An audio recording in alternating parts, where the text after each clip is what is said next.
저는 올해 72살의 이정순입니다.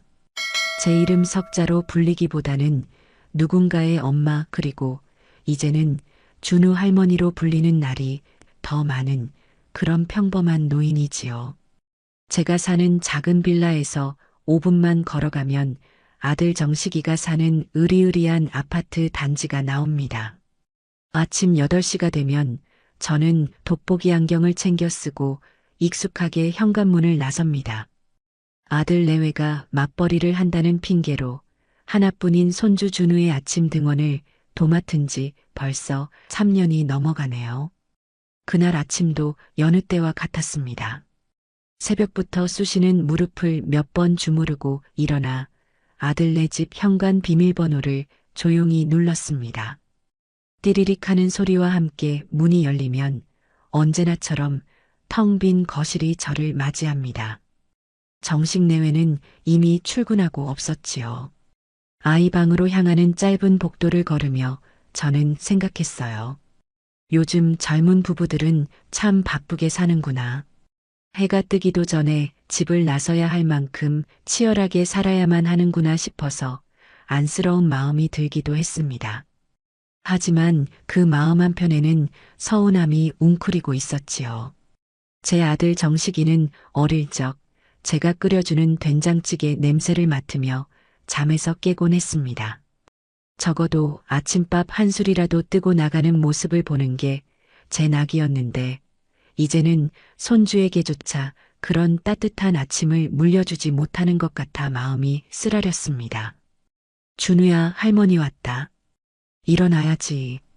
아이 방문을 열자 작은 침대에서 꼼지락거리던 준우가 눈을 비비며 저를 올려다봤습니다. 저를 보자마자 배시시 웃는 얼굴을 보면 밤새 묵직했던 마음이 눈 녹듯 사라지는 기분이 들어요. 이 맛에 제가 매일 이 집 문턱을 넘는 것이겠지요. 아이를 일으켜 세워 화장실로 데려가 세수를 시키고 미리 준비된 옷으로 갈아입혔습니다. 식탁에는 며느리 민서가 사다 놓은 시리얼과 우유가 전부였습니다. 저는 그걸로는 안 된다 싶어 어젯밤 집에서 무쳐온 시금치나물과 멸치볶음을 꺼내 작은 그릇에 담았습니다. 그리고 냉동실에 얼려둔 밥 한 덩이를 꺼내 전자레인지에 데웠지요. 할머니, 엄마가 밥 먹지 말고 빵 먹으랬는데 준우가 숟가락을 들다 말고 말했습니다. 아이의 말에는 어떤 악의도 없었지만 제 가슴에는 차가운 돌멩이 하나가 툭 떨어지는 기분이었습니다. 그래도 우리 강아지 밥심으로 커야지. 빵은 간식으로 먹고 아침에는 따뜻한 밥을 먹어야 키도 쑥쑥 크는 거란다. 저는 애써 웃으며 아이의 머리를 쓰다듬어 주었습니다. 아이는 금세 수긍하고 밥을 맛있게 먹어주었지만 제 입안은 왠지 모르게 썼습니다. 며느리 민서는 그런 사람이었어요. 자신의 방식을 제외한 다른 모든 것은 틀렸다고 생각하는 사람. 그 방식이 설령 시어머니의 정성이라 할지라도 자신의 기준에 맞지 않으면 가차없이 선을 긋는 사람이었지요. 아이의 등원 준비를 마치고 작은 손을 잡고 집을 나섰습니다. 어린이집 버스를 기다리는 정류장에는 저와 비슷한 처지의 할머니들이 몇 분 나와 계셨어요. 서로의 손주 자랑을 하며 웃음꽃을 피우는 그 짧은 시간이 제 하루의 유일한 낙이었습니다. 하지만 그 웃음 뒤에 감춰진 각자의 씁쓸함은 굳이 말하지 않아도 서로가 알고 있었지요. 우리는 그저 자식들 인생에 방해되지 않으면서 필요한 존재가 되기 위해 애쓰는 늙은 그림자일 뿐이었습니다. 어린이집 버스에 준우를 태워보내고 집으로 돌아오는 길, 저는 일부러 아파트 단지 화단을 천천히 거닐었습니다. 집으로 바로 돌아가기에는 마음이 너무 허전해서요. 그때였습니다. 제 휴대폰이 요란하게 울렸습니다. 화면에 뜬 이름은 우리 며느리였습니다. 저는 잠시 망설이다 전화를 받았습니다. 어머니, 저 민서예요. 준우는 잘 보냈어요? 목소리는 언제나처럼 상냥했지만 그 안에는 늘 확인과 감시의 뉘앙스가 배어 있었습니다. 그럼 방금 버스 태워보냈다. 밥도 한 그릇 뚝딱 먹고 갔어. 밥이요? 어머니, 제가 식탁에 둔 빵이랑 시리얼 못 보셨어요? 아침부터 밥 먹이면 속 더부룩해서 준우 소화 잘 못 시켜요. 다음부터는 그냥 제가 준비해 둔 것만 주세요. 역시나 하는 생각이 들었습니다.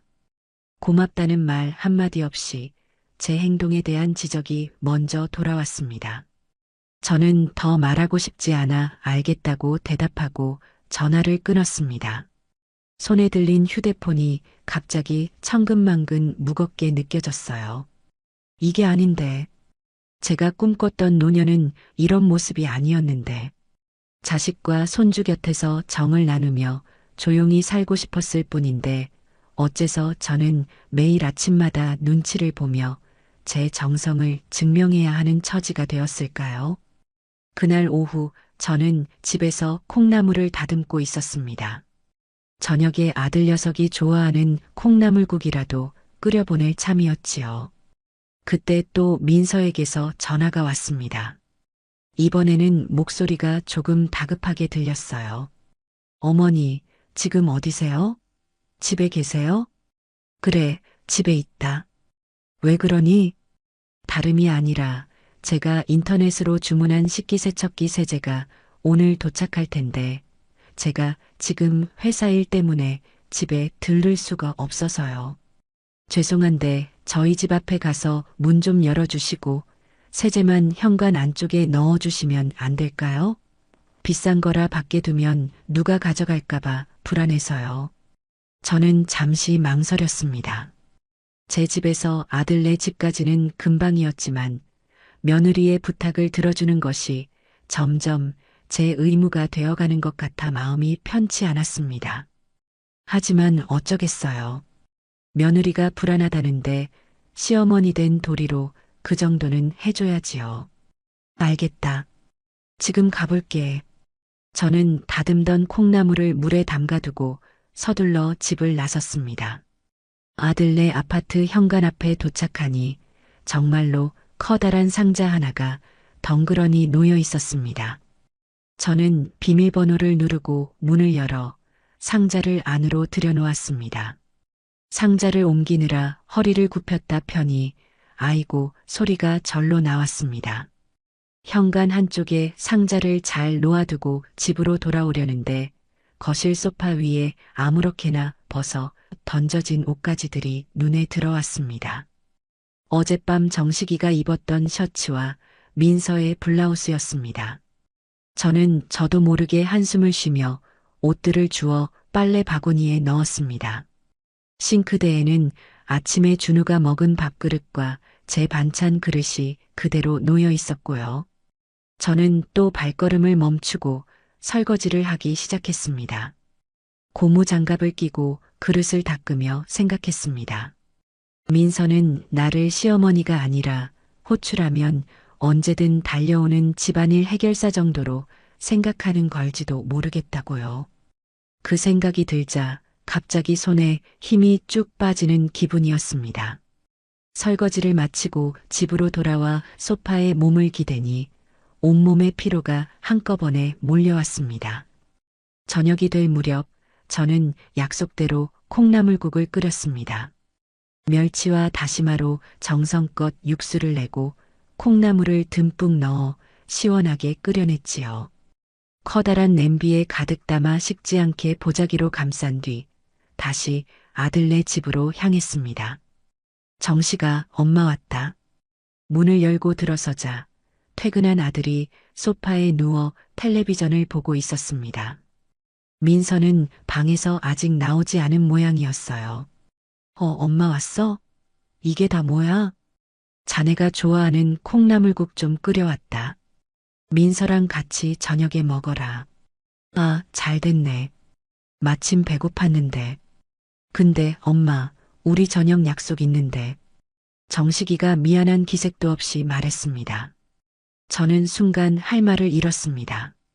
그럼 민서는 왜 저에게 저녁 약속이 있다는 말 한마디 해주지 않았을까요? 제가 국을 끓여올 것을 뻔히 알았을 텐데요.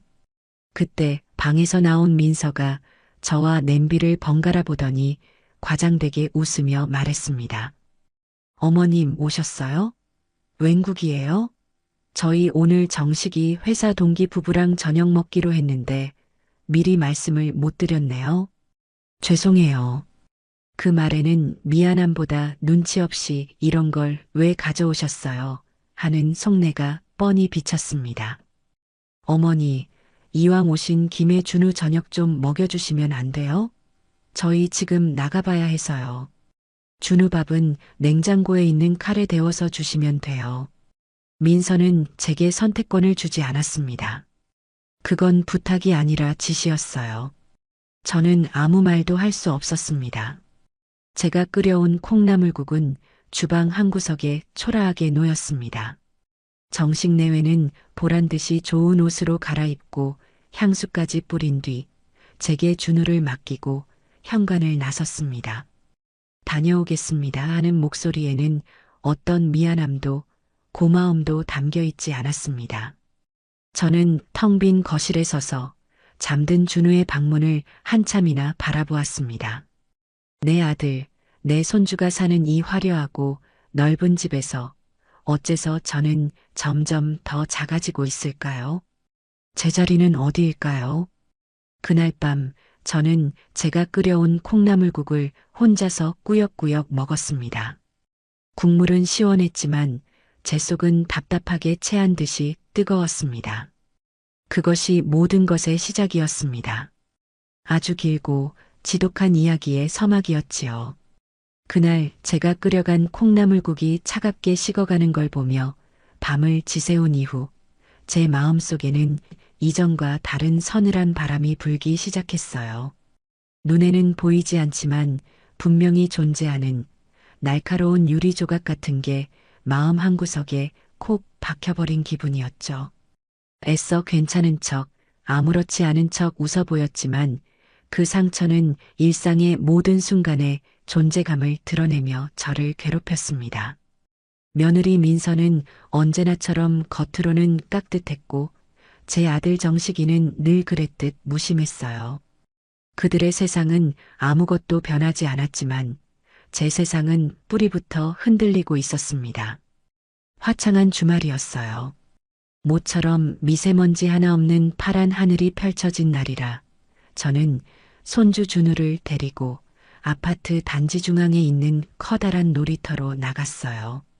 아이는 제 손을 놓자마자 신이 나서 커다란 정글짐으로 달려갔고 저는 아이가 보이는 곳에 있는 낡은 나무 그네에 자리를 잡고 앉았죠. 삐걱, 삐걱하고 그네가 우는 소리가 꼭 제 마음을 대신하는 것 같았어요. 놀이터에는 저 말고도 다른 할머니, 할아버지들이 몇 분 더 계셨는데 다들 저와 비슷한 처지일 테지요. 자식들 대신 손주들 뒷공무니를 좇으며 그 아이들의 웃음소리에서 하루를 버틸 힘을 얻는 사람들 말이에요. 준우 할머니, 오늘도 나오셨네요. 아주 매일 출근 도장을 찍으셔요. 옆 그네에 앉아있던 바로 앞동 사는 할머니가 말을 걸어왔어요. 저는 멋쩍게 웃으며 대답했죠. 그러게요. 애들이 바쁘니 우리라도 부지런히 움직여야죠. 저 녀석 뛰어노는 것만 봐도 밥 안 먹어도 배가 부르네요. 사실 그건 거짓말이었어요. 배는 늘 고팠고 마음은 더 허기졌거든요. 하지만 우리는 서로에게 그런 속내를 잘 드러내지 않아요. 그게 이 시대를 살아가는 늙은 부모들의 말없는 약속 같은 거니까요. 한참을 그렇게 아이 노는 모습을 멍하니 보고 있는데 미끄럼틀을 10여 번은 더 타고 내려온 준우가 땀을 뻘뻘 흘리며 제게로 달려왔어요. 그리고는 제 무릎 위로 털썩 올라앉아 제 얼굴을 빤히 올려다보며 묻는 말이 제 심장을 향해 날아오는 화살이 될 줄은 정말 꿈에도 몰랐습니다. 할머니, 할머니는 옛날 사람이야? 아이의 목소리는 어찌나 맑고 순수하던지요. 저는 아이의 뜬금없는 질문에 웃음부터 나왔어요. 이 어린 것이 옛날 사람이라는 말의 뜻이나 제대로 알고 쓰는 걸까 싶어서요. 응? 우리 준우, 그게 무슨 말이야? 할머니가 왜 옛날 사람인데? 엄마가 그랬어. 할머니는 옛날 사람이라서 요즘 거는 잘 모른다고. 그래서 엄마 말을 잘 들어야 한대. 할머니가 뭐 하라고 하면 엄마한테 먼저 물어보라고 했어. 순간 세상의 모든 소리가 멎는 것 같았어요. 삐걱거리던 그네 소리도, 아이들의 웃음소리도, 멀리서 들려오던 자동차 소리도 모두 사라지고 준우의 목소리만이 제 머릿속을 빙빙 맴돌았죠. 제 손주에게, 제 아들의 아들에게 저는 그저 옛날 사람이라서 그 판단을 믿을 수 없는, 그래서 늘 감시하고 확인해야 하는 존재로 여겨지고 있었던 거예요. 며느리 민서가 제 등 뒤에서 어떤 말들로 저를 깎아내리고 있는지 이 어린아이의 입을 통해 너무나도 선명하게 알게 된 순간이었습니다. 제 얼굴이 딱딱하게 굳어가는 게 느껴졌어요. 하지만 저는 필사적으로 입꼬리를 끌어올려 미소를 지었습니다. 이 예쁜 아이에게 상처받은 할머니의 얼굴을 보여주고 싶지는 않았거든요. 제 감정 때문에 아이가 엄마에게 꾸중이라도 들을까봐 덜컥 겁이 났어요. 그랬구나. 우리 준우, 엄마 말씀 잘 듣는구나. 아주 착하네. 맞아. 할머니는 우리 준우 엄마보다 훨씬 오래 살았으니까 옛날 사람 맞지. 그래서 우리 준우가 할머니한테 요즘 재미있는 것도 많이 알려줘야 해. 알았지? 저는 아무렇지 않은 척 아이의 보드라운 머리카락을 쓰다듬었어요. 하지만 제 손끝은 얼음장처럼 차갑게 식어 미세하게 떨리고 있었습니다. 제가 살아온 모든 세월이, 제 평생이 옛날 것으로 치부되며 쓸모없다고 부정당하는 기분이었어요. 그날 이후 저는 준우 앞에서 무슨 말을 하기가 두려워졌습니다. 제가 무심코 뱉는 한마디가 민서의 귀에는 또 얼마나 구식이고 무식한 옛날 사람의 잔소리로 들릴까 싶어서요. 저는 점점 더 입을 닫고 지갑만 여는 그런 할머니가 되어가고 있었습니다. 며칠 뒤의 일이었어요. 민서가 백화점에서 하는 가구 할인 행사에 가야 한다며 제게 운전을 부탁했어요. 정식이는 출근했고 자신은 아직 운전이 서툴다는 게 이유였죠. 저는 거절할 명분도 없고 해서 민서를 조수석에 태우고 백화점으로 향했어요. 민서는 차에 타자마자 제 차에 놓인 방향제 냄새가 머리 아프다며 창문을 활짝 열더군요. 그 방향제는 얼마 전 무릎 아픈데 좋다는 말에 복지관 친구들과 쑥뜸 체험을 갔다가 오는 길에 친구가 선물해 준 것이었어요. 은은한 라벤더 향이 참 좋아서 일부러 제 운전석 가까이에 두었던 건데 민서에게는 그저 머리 아픈 냄새일 뿐이었죠. 백화점에 도착하자 민서는 저를 가구 매장이 아닌 명품관으로 이끌었어요. 아마 시어머니와 함께 쇼핑을 즐기는 다정한 며느리의 모습을 보여주고 싶었던 모양이에요. 민서는 화려한 가방과 구두들 앞에서 감탄사를 연발하며 제게 이건 얼마고 저건 어느 나라 브랜드인지 신이 나서 설명했어요. 저는 그 가격표들을 보며 속으로 혀를 내둘렀죠. 제가 시장 좌판에서 채소를 팔아 한 달 내내 벌어도 만져보기 힘든 돈이 저 작은 가죽 가방 하나에 붙어 있었으니까요. 어머니, 이 구두 예쁘지 않아요? 어머니도 이런 거 하나 신으셔야죠. 언제까지 그렇게 투박한 신발만 신으실 거예요? 민서는 악어 가죽처럼 보이는 뾰족한 구두를 가리키며 말했어요. 저는 제 낡은 운동화를 내려다보며 쓴웃음을 지었죠. 이 신발이 얼마나 제 무릎을 잘 받쳐주고 얼마나 편한지 민서는 평생 모를 거예요. 나는 이런 거 불편해서 못 신는다. 발이 편한 게 최고지. 에이, 어머니도 여자잖아요. 가끔은 이렇게 멋도 내고 그러셔야죠. 자꾸 편한 것만 찾으시니까 더 늙어 보이시는 거예요. 더 늙어 보인다는 말이 제 가슴을 후벼 팠어요. 민서의 말은 늘 이런 식이었죠. 저를 위하는 척 예쁘게 포장했지만 그 안에는 제 취향과 삶의 방식을 무시하고 바꾸려 드는 오만함이 숨어 있었어요. 한참을 그렇게 끌려다니다가 민서가 봐두었다는 수입그릇 매장에 들렀어요. 민서는 그곳에서 알록달록한 접시 몇 개와 커피잔 2개를 골랐죠.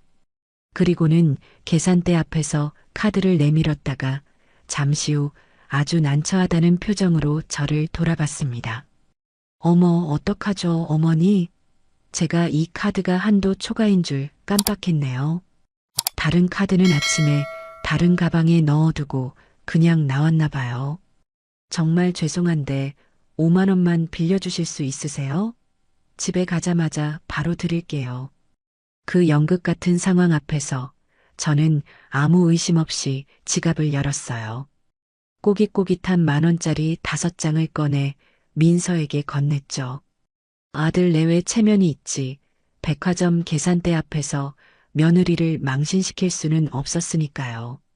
민서는 어머니 감사해요. 역시 어머니밖에 없어요. 라며 살갑게 제 팔짱을 꼈어요. 계산을 마친 그릇이 담긴 쇼핑백은 당연하다는 듯이 제 손에 들려 있었습니다. 저는 그 5만 원을 까맣게 잊고 있었어요. 그런데 일주일이 지나고 열흘이 지나도록 민서는 돈을 갚을 생각을 하지 않았죠. 오히려 그날 산 새 커피잔에 보란 듯이 커피를 내려 마시며 제게도 한 잔 권할 뿐이었어요. 액수가 커서가 아니에요. 약속을 그리고 저라는 사람을 얼마나 가볍게 여기면 이럴 수 있을까 싶었죠. 저는 며칠을 망설였습니다. 이깟 돈 때문에 속 좁은 시어머니가 되고 싶지는 않았거든요. 하지만 이대로 넘어가면 저는 앞으로도 계속해서 이런 무시를 당하며 살아야 할 것만 같았어요. 저는 주말 저녁 아들 내외와 함께 거실에 앉아 텔레비전을 볼 때 최대한 아무렇지 않은 척 이야기를 꺼냈어요. 아가, 혹시 말이다. 지난번에 백화점에서 내가 빌려준 돈 기억하니? 내가 요새 현금이 뚝 떨어져서 말이야. 제 말에 민서는 과일을 깎던 손을 멈추고 정말 모르겠다는 표정으로 제게 되물었어요. 돈이요? 제가 어머니께 돈을 빌렸어요? 언제요?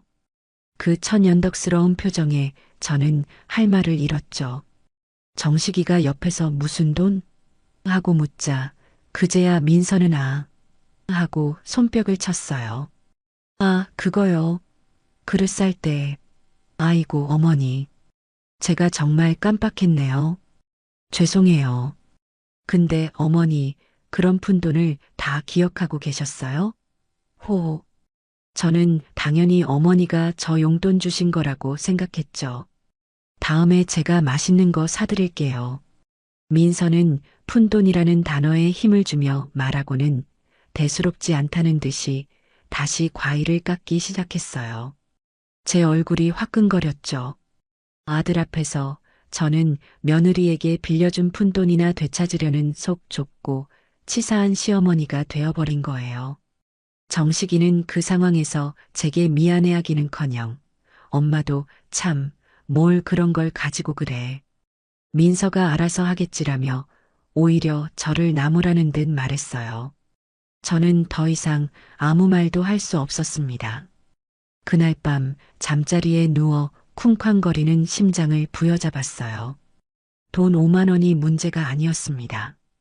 제 인격, 제 자존심이 그들 앞에서 5만 원보다 못한 취급을 받은 겁니다. 그리고 마침내 제 위태로운 인내의 탑을 무너뜨릴 마지막 사건이 벌어지고야 말았어요. 가을비가 추적추적 내리던 평일 오후였습니다. 저는 복지관에서 노래 교실을 마치고 버스 정류장으로 향하는 길이었죠. 아들네 아파트 단지를 가로질러 가는 게 지름길이라 늘 그랬듯 단지 안으로 들어섰어요. 그런데 아들네동 현관 앞에 사람 키의 절반만 한 커다란 택배 상자가 덩그러니 놓여 있는 게 아니겠어요.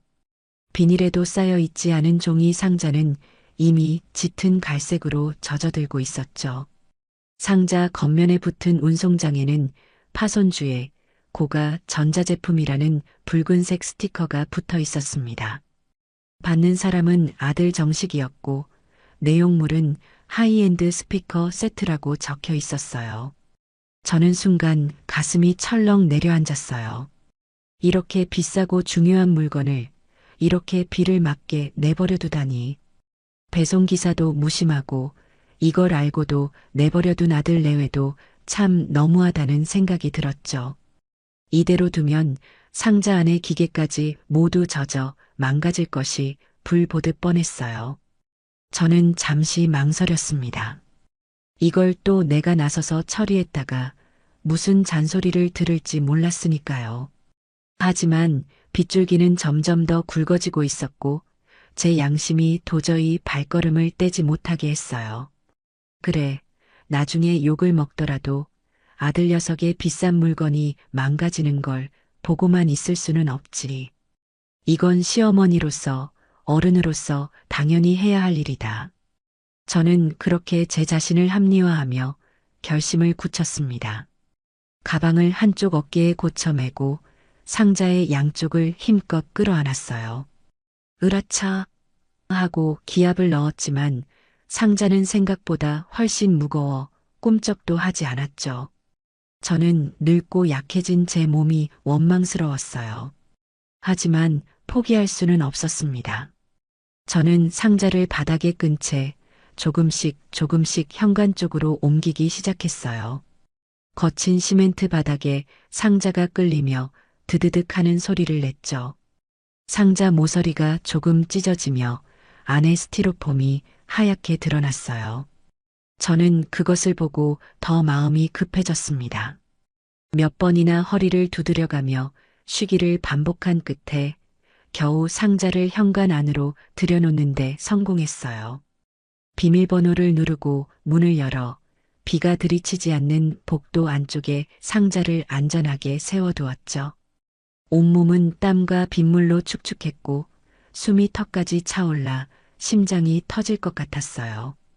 낑낑대느라 굽혔던 허리에서는 비명 같은 통증이 느껴졌습니다. 하지만 저는 마음만은 뿌듯했어요. 제가 또 한 건 해냈다고 아들 내외가 집에 돌아오면 분명 저에게 고마워할 것이라고 그렇게 믿었습니다. 젖은 옷을 툭툭 털고 집으로 돌아오면서도 이따가 아들에게 전화해 이 무용담을 들려주며 으쓱해야겠다고 생각했죠. 그것이 얼마나 어리석고 얼마나 끔찍한 착각이었는지 저는 단 몇 시간 뒤에 뼈저리게 깨닫게 될 운명이었습니다. 그날 저녁 저는 쑤시는 허리에 파스를 붙이고 소파에 누워 있었어요. 고된 노동 뒤의 휴식은 달콤해야 마땅하지만 어쩐지 마음 한구석이 계속 불안했죠. 그때였어요. 제 휴대폰이 마치 비명이라도 지르는 듯 요란하게 울리기 시작했습니다. 화면에 떠오른 우리 며느리라는 5글자가 그날따라 사형 선고처럼 느껴졌어요. 저는 불길한 예감에 심호흡을 한번 하고 전화를 받았습니다. 수화기 너머로 들려오는 민서의 목소리는 제 예상보다 훨씬 더 싸늘하고 분노에 차 있었어요. 어머니, 지금 당장 저희 집으로 좀 와보시겠어요? 어머니가 무슨 짓을 해놓으셨는지 직접 와서 보셔야 할 것 같아요. 다짜고짜 저를 죄인 취급하는 말투였죠. 무슨 일이냐고 물을 새도 없이 전화는 일방적으로 끊겼어요.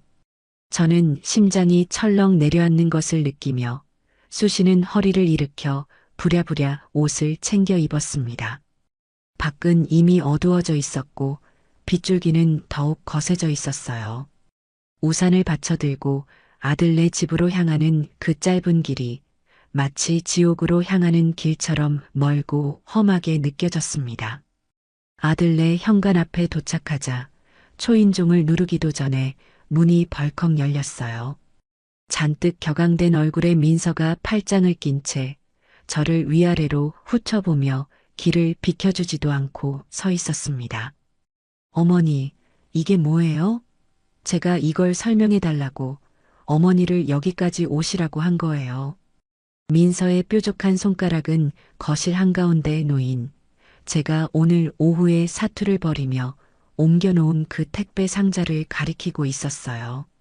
상자의 한쪽 모서리는 제가 바닥에 끌고 오느라 찢어져 있었고 젖은 부분이 얼룩덜룩하게 마르고 있었죠. 저는 아직도 상황 파악이 되지 않아 어리둥절한 표정으로 말했습니다. 아, 그거 말이니? 오늘 비가 너무 많이 오기에 젖을까봐 내가 안으로 들여놨다. 이게 보통 비싼 물건이 아니라고 쓰여 있기에 행여나 고장날까봐 걱정이 돼서 그랬지. 저는 여전히 제가 좋은 일을 했다고 믿고 있었어요. 당연히 칭찬받아 마땅하다고 생각했죠. 하지만 제 순진한 기대는 민서의 다음 말 한마디에 산산조각이 나고 말았습니다. 누가 어머니더러 이런 거 손대라고 하셨어요? 제가 제 물건, 아니 우리 물건에 함부로 손대지 말라고 몇 번이나 말씀드렸어요. 어머니, 귀가 잘 안 들리세요? 아니면 제 말을 무시하시는 거예요? 민서의 목소리는 히스테릭한 비명처럼 변해 있었어요. 그 고함 소리가 제 고막을 찢는 것 같았죠. 남의 물건이라는 말이 지난번보다 더 업그레이드 되어 이제는 제 지청각 능력과 인성까지 모욕하고 있었어요. 저는 너무나 황당하고 기가 막혀서 말문이 막혔습니다. 아니 민서야. 말이 너무 심한 거 아니니? 내가 걱정이 돼서 그런 걸 가지고 무슨 말을 그렇게 하니? 가족끼리 이게 무슨... 가족이요? 가족이면 남의 집에 와서 물건을 이렇게 망가뜨려도 되는 거예요? 이거 보세요, 어머니. 어머니가 이 상자를 바닥에 질질 끌고 오시는 바람에 이렇게 다 찢어지고 안에 충격이 갔을지 안 갔을지 어떻게 알아요? 이 안에 들어있는 스피커가 얼마나 민감하고 예민한 부품들로 만들어졌는지 어머니가 아시기나 하세요? 민서는 찢어진 상자 모서리를 손가락으로 후벼 파듯 가리키며 악을 썼어요.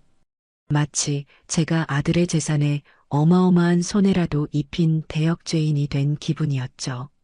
제 선의와 노력은 한순간에 무식한 행동으로 둔갑했고 저는 변명할 기회조차 얻지 못했습니다.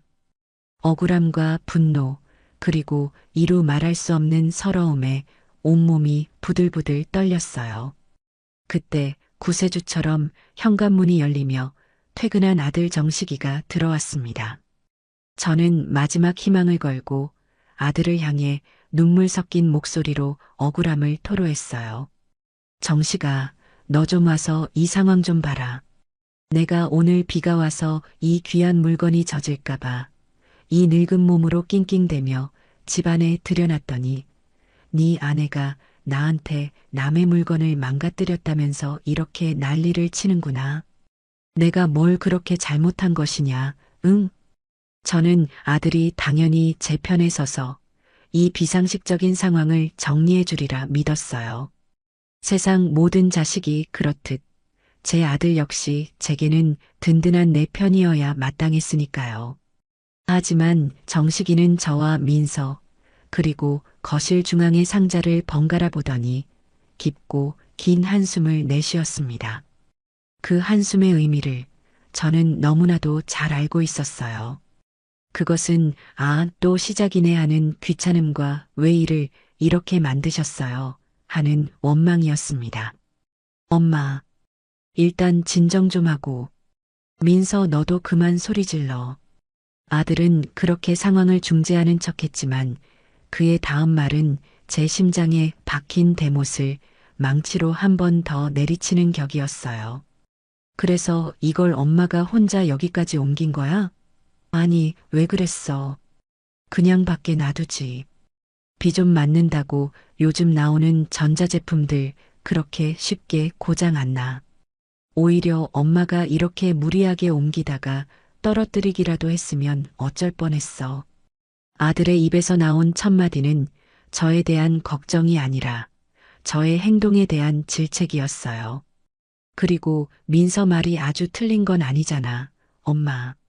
이런 건 비싸고 민감한 물건이니까 주인이 직접 조심해서 다루는 게 맞아. 엄마가 좋은 뜻으로 한 건 내가 100번 이해하는데 결과적으로 이렇게 상자가 훼손되고 민서가 불안해하는 상황이 된 거잖아. 다음부터는 그냥 우리 물건은 우리가 알아서 하게 놔둬, 제발.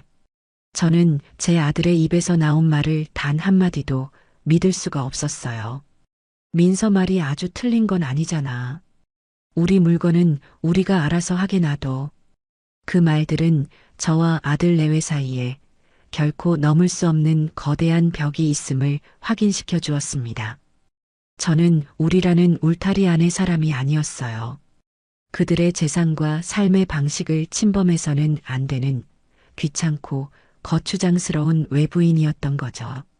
제 편은 이 넓은 세상에 단 한 사람도 없었습니다. 저는 더 이상 아무 말도 할 수 없었어요.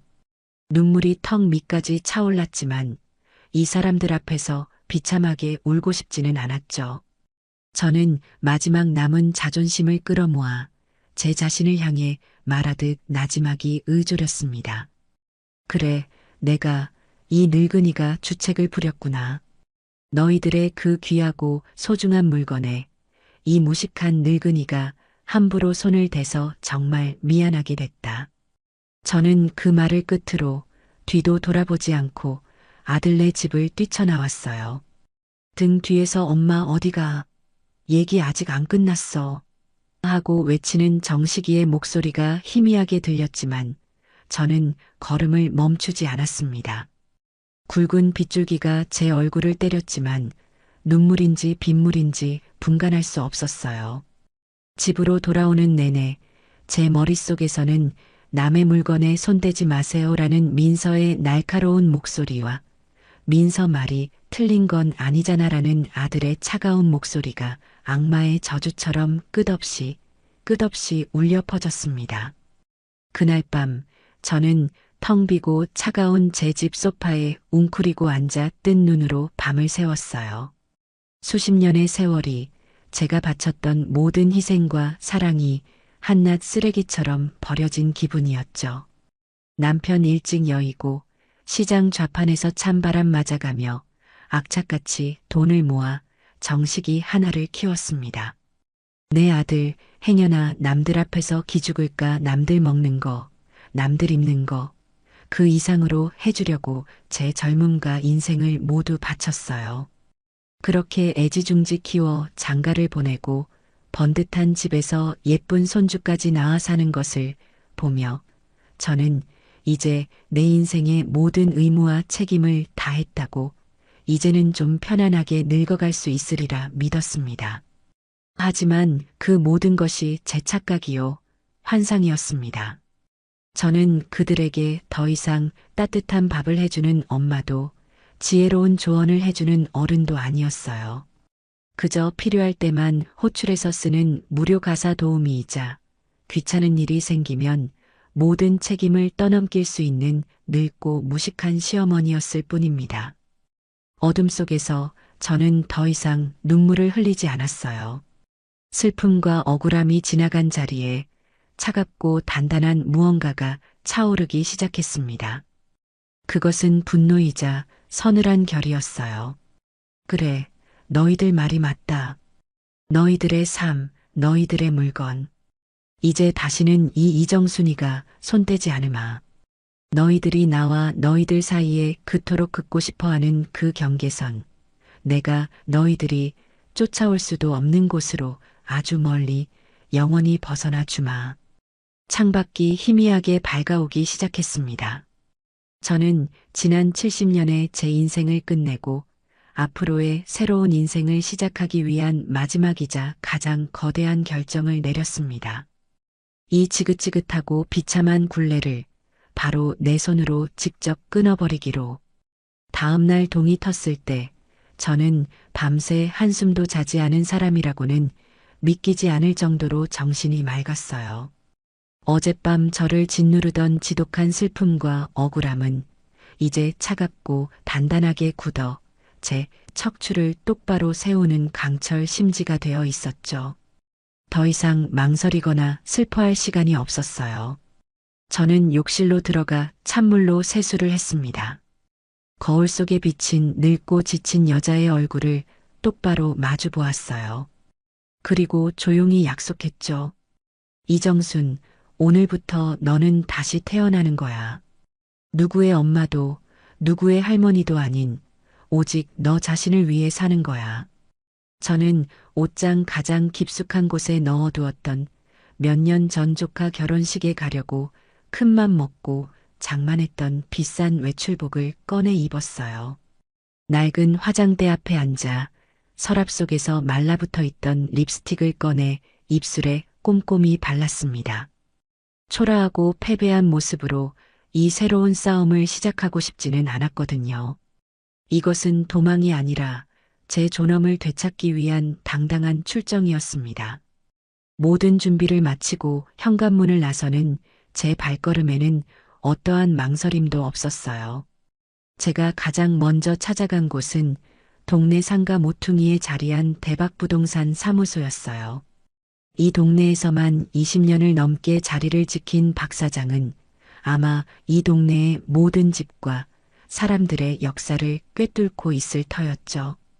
드르륵 하고 낡은 미닫이 문을 열고 들어서자 믹스커피를 마시며 신문을 보던 박 사장이 저를 보고는 화들짝 놀라며 자리에서 일어났습니다. 아이고, 정식이 어머님. 이렇게 빼입으시고 이 아침부터 어쩐 일이십니까? 귀한 분이 누추한 곳에 다 오시고 차라도 한잔 하시겠어요? 저는 그가 권하는 소파에 앉지 않고 사무실 중앙에 똑바로 서서 그의 눈을 마주보며 용건을 말했습니다. 제 목소리는 조금도 떨리지 않았어요. 박 사장님, 다른 게 아니라 우리 집 좀 내놓으려고요. 제 말에 박 사장은 마시려던 커피 잔을 내려놓고 쓰고 있던 돋보기 안경을 이마 위로 밀어 올리며 되물었어요. 그의 얼굴에는 당혹감이 역력했죠. 네, 집을요? 아니, 어머님 집을 왜 갑자기 내놓으세요? 아드님네랑 엎어지면 코 닿을 때라 얼마나 좋습니까? 다들 부러워하는데 혹시 아드님이랑 합가하시는 겁니까? 아이고, 잘 생각하셨네요. 자식들이랑 같이 사는 게 최고죠. 박 사장은 제 결정을 자신의 긍정적인 추측에 끼워 맞추려 애썼어요. 저는 단호하게 고개를 가로저었습니다. 아니요. 합가 안 합니다. 그냥 이 동네를 떠나서 좀 조용하고 공기 좋은 곳으로 가고 싶어서요. 그러니 이 집 좀 최대한 빨리 팔아주세요. 시세보다 조금 싸게 내놓아도 상관없습니다. 조건이 하나 있다면 아주 조용하게 진행해 주셨으면 합니다. 제가 집을 내놓았다는 사실을 제 아들 내외는 절대로 몰라야 해요. 제 단호한 어조와 아들 내외는 절대로 모르게라는 비밀스러운 조건에 박 사장은 그제야 무언가 심상치 않은 일이 벌어지고 있음을 직감한 듯 했어요. 그는 더 이상 제게 이유를 묻지 않았습니다. 대신 신중하고 진지한 표정으로 고개를 끄덕였죠. 알겠습니다, 어머님. 무슨 사정이 있으신지는 모르겠지만 제가 입이 무거운 사람인 건 아시지 않습니까? 어머님 뜻대로 책임지고 조용하고 신속하게 처리해 드리겠습니다. 어머님 집이야 워낙 볕도 잘 들고 깨끗하게 쓰셔서 아마 금방 새 주인 나타날 겁니다. 걱정 마십시오. 저는 박 사장에게 고맙다는 인사를 하고 부동산 사무소를 나섰어요. 문을 나서자 아침 햇살이 제 온몸을 감싸는 것 같았죠. 마치 제 인생의 새로운 시작을 세상이 응원해주는 듯한 기분이었습니다. 저는 곧장 버스를 타고 시내 중심가에 있는 커다란 시립 도서관으로 향했어요. 평생 책과는 담을 쌓고 살았지만 오늘만큼은 그곳이 제게 꼭 필요한 장소였습니다. 도서관 3층에 있는 디지털 정보실로 올라가니 젊은 학생들이 전부 컴퓨터 앞에 앉아 무언가에 열중하고 있었어요. 저는 쭈뼛거리며 빈자리에 앉아 어깨 너머로 배운 실력으로 컴퓨터 전원을 켰죠. 인터넷 창을 열고 검색창에 바닷가 조용한 도시, 노인 혼자 살기 좋은 곳, 신축 소형 아파트 같은 단어들을 조심스럽게 입력했어요. 수많은 정보들이 화면에 쏟아져 나왔죠. 저는 서툴지만 꼼꼼하게 화면을 들여다보며 제가 살고 싶은 새로운 보금자리를 물색하기 시작했습니다. 강원도 속초, 동해, 강릉. 동해안의 푸른 바다 사진을 보는 것만으로도 가슴이 탁 트이는 기분이었어요. 경상남도 통영과 거제의 아기자기한 항구 마을도 마음에 들었죠. 저는 마치 세계 일주를 앞둔 여행자처럼 설레는 마음으로 각 도시의 장단점을 비교하고 아파트 시세와 주변 편의시설을 꼼꼼히 따져보았습니다. 그러다 제 눈길을 사로잡은 곳이 있었어요. 경북 울진의 한적한 해안가에 지은 지 1년도 채 안 된 신축 아파트였죠. 20평 남짓한 작은 평수였지만 혼자 살기에는 더할 나위 없이 넓어 보였어요. 무엇보다 제 마음을 사로잡은 것은 거실 통창 너머로 동해 바다가 한눈에 들어오는 그 그림 같은 풍경이었습니다. 저는 그 사진을 한참이나 넋을 잃고 바라보았어요. 저 창가에 앉아 매일 아침 떠오르는 해를 볼 수만 있다면 지난 세월의 모든 아픔을 씻어낼 수 있을 것만 같았거든요.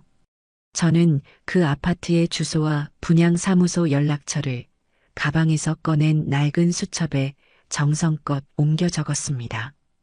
이번 주말에는 꼭 직접 그곳에 내려가 내 눈으로 확인하리라 굳게 마음먹었어요. 도서관을 나와 집으로 돌아오는 길, 제 발걸음은 마치 20살 처녀 시절처럼 가볍고 경쾌했어요. 수십 년간 저를 짓누르던 엄마와 할머니라는 이름의 무게를 벗어던지고 오롯이 이정순이라는 이름의 내 인생을 내 손으로 직접 설계하고 있다는 사실에 이제껏 느껴보지 못했던 짜릿한 해방감과 희망이 샘솟았죠. 집에 도착한 저는 그 기세를 몰아 수십 년간 쌓아두었던 묵은 짐들을 정리하기 시작했어요. 언젠가 쓸모가 있을 거라며 버리지 못했던 낡은 그릇들, 해지고 색이 바랜 옷가지들, 그리고 장롱 깊숙한 곳에 보관해 두었던 앨범들을 모두 꺼냈습니다. 앨범 속에는 빛바랜 제 과거가 고스란히 담겨 있었어요. 남편과 나란히 서서 어색하게 웃고 있는 결혼사진, 포대기에 쌓인 아들 정식이의 100일 사진, 손주 준우가 태어났을 때 병원에서 감격에 겨워 찍었던 사진. 사진 속에 저는 언제나 누군가의 곁에서 누군가를 위해 행복하게 웃고 있었죠. 하지만 그 어디에도 이정순이라는 여자 혼자만의 온전한 행복은 보이지 않았어요. 저는 그 앨범들을 커다란 상자에 넣어 테이프로 단단히 봉했습니다. 과거와의 진정한 작별이었습니다. 그렇게 며칠이 흘렀어요. 저는 주말에 떠날 울진 여행 계획을 세우며 마치 수학여행을 앞둔 여고생처럼 들뜬 마음으로 하루하루를 보내고 있었죠. 그때 불쑥 휴대폰이 울렸습니다. 화면에 뜬 우리 며느리라는 이름을 보는 순간 제 심장이 쿵 내려앉았어요. 올 것이 왔구나. 이것이 제 새로운 결심을 시험대에 올린 첫 번째 관문이라는 것을 직감했죠. 저는 잠시 숨을 고르고 최대한 평온한 목소리로 전화를 받았습니다. 여보세요. 어머니, 저 민서예요. 어디 아프신 거 아니죠? 왜 이렇게 연락이 안 되세요? 수화기 너머의 목소리는 걱정이 아니라 짜증이 섞인 질책이었어요. 그리고는 기다렸다는 듯이 형식적인 사과가 이어졌죠. 아, 그리고 어머니. 지난번 일은 정말 죄송했어요. 제가 그날 회사에서 너무 스트레스 받는 일이 있어서 어머니께 괜히 화풀이 했나 봐요. 남편한테도 엄청 혼났어요. 이해해 주실 거죠, 어머니? 저는 아무 대답도 하지 않았어요. 그 가볍고 성의 없는 사과를 받아줄 마음이 추호도 없었기 때문이죠. 제 침묵에 민서는 잠시 당황한 듯 했지만 곧바로 뻔뻔스럽게 본론을 꺼냈습니다.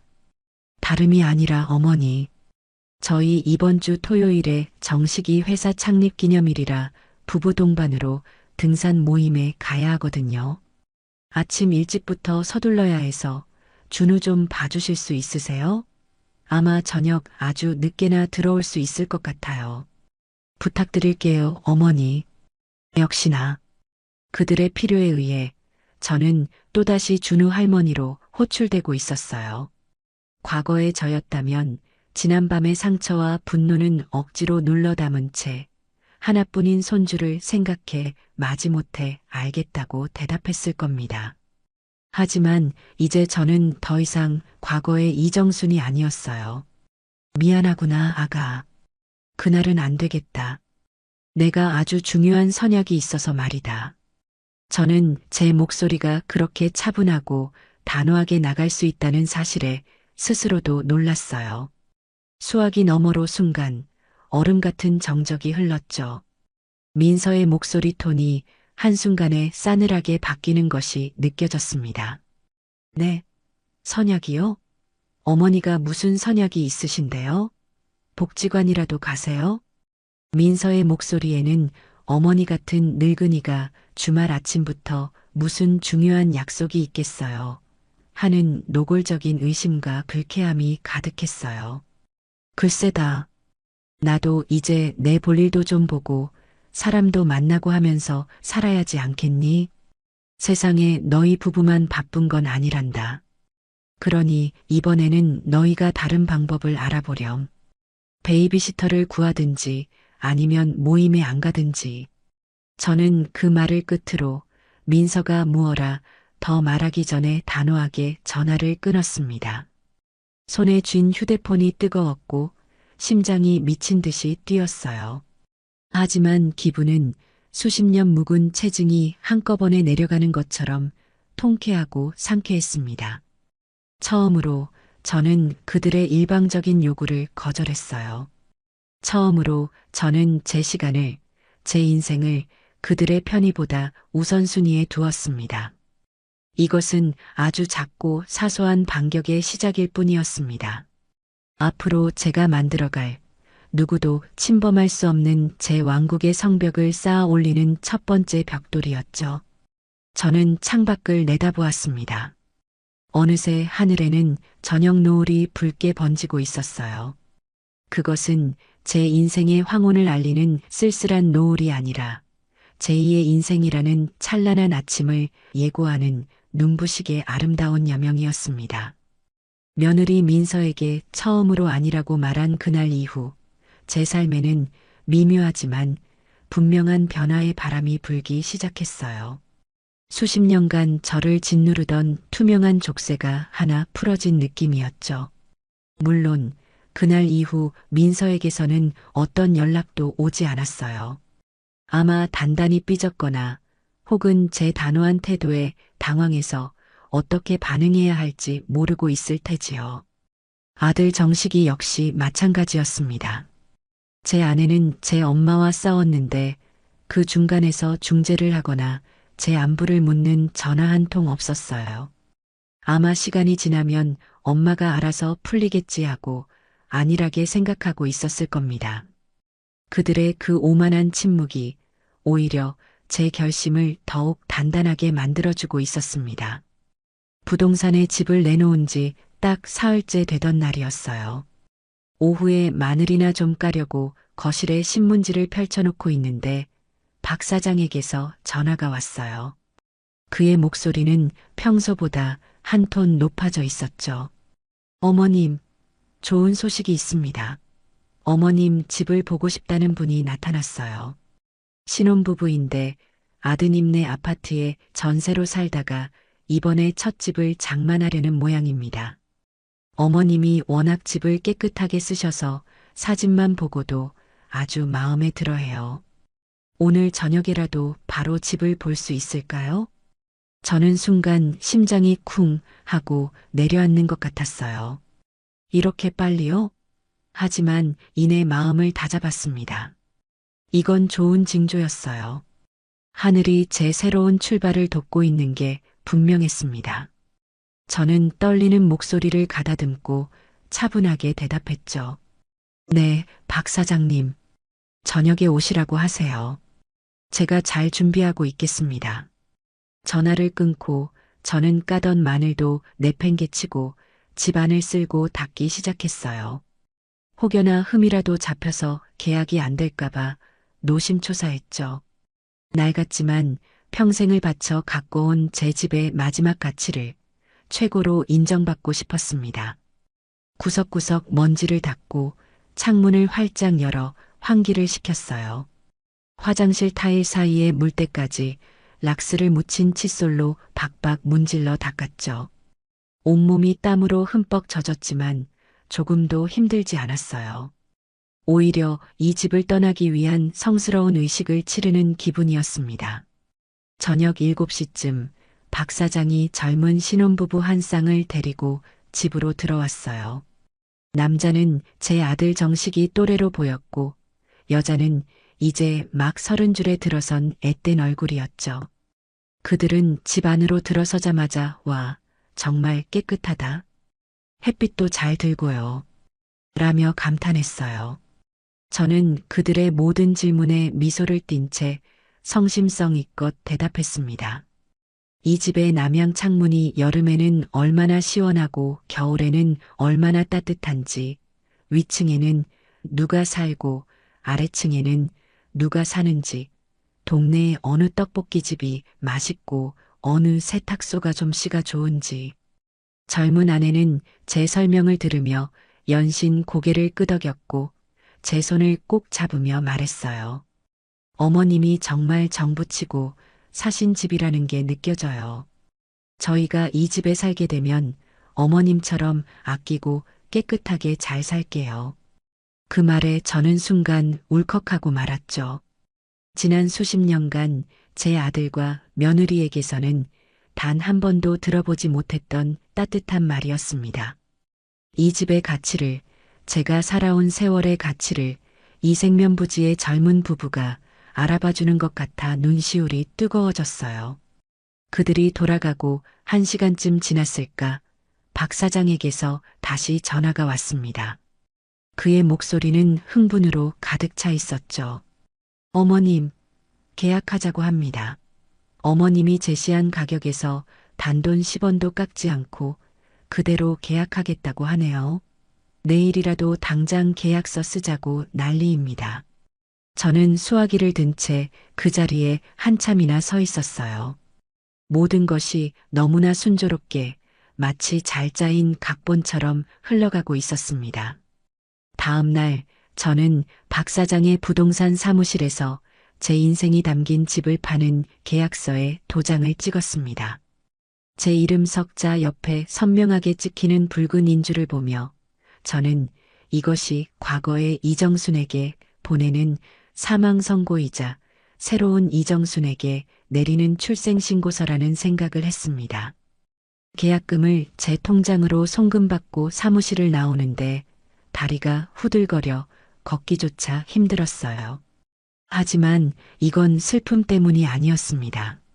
너무나 큰 해방감과 벅찬 감정이 한꺼번에 몰려왔기 때문이었죠. 이제 돌아갈 다리는 불태워졌습니다.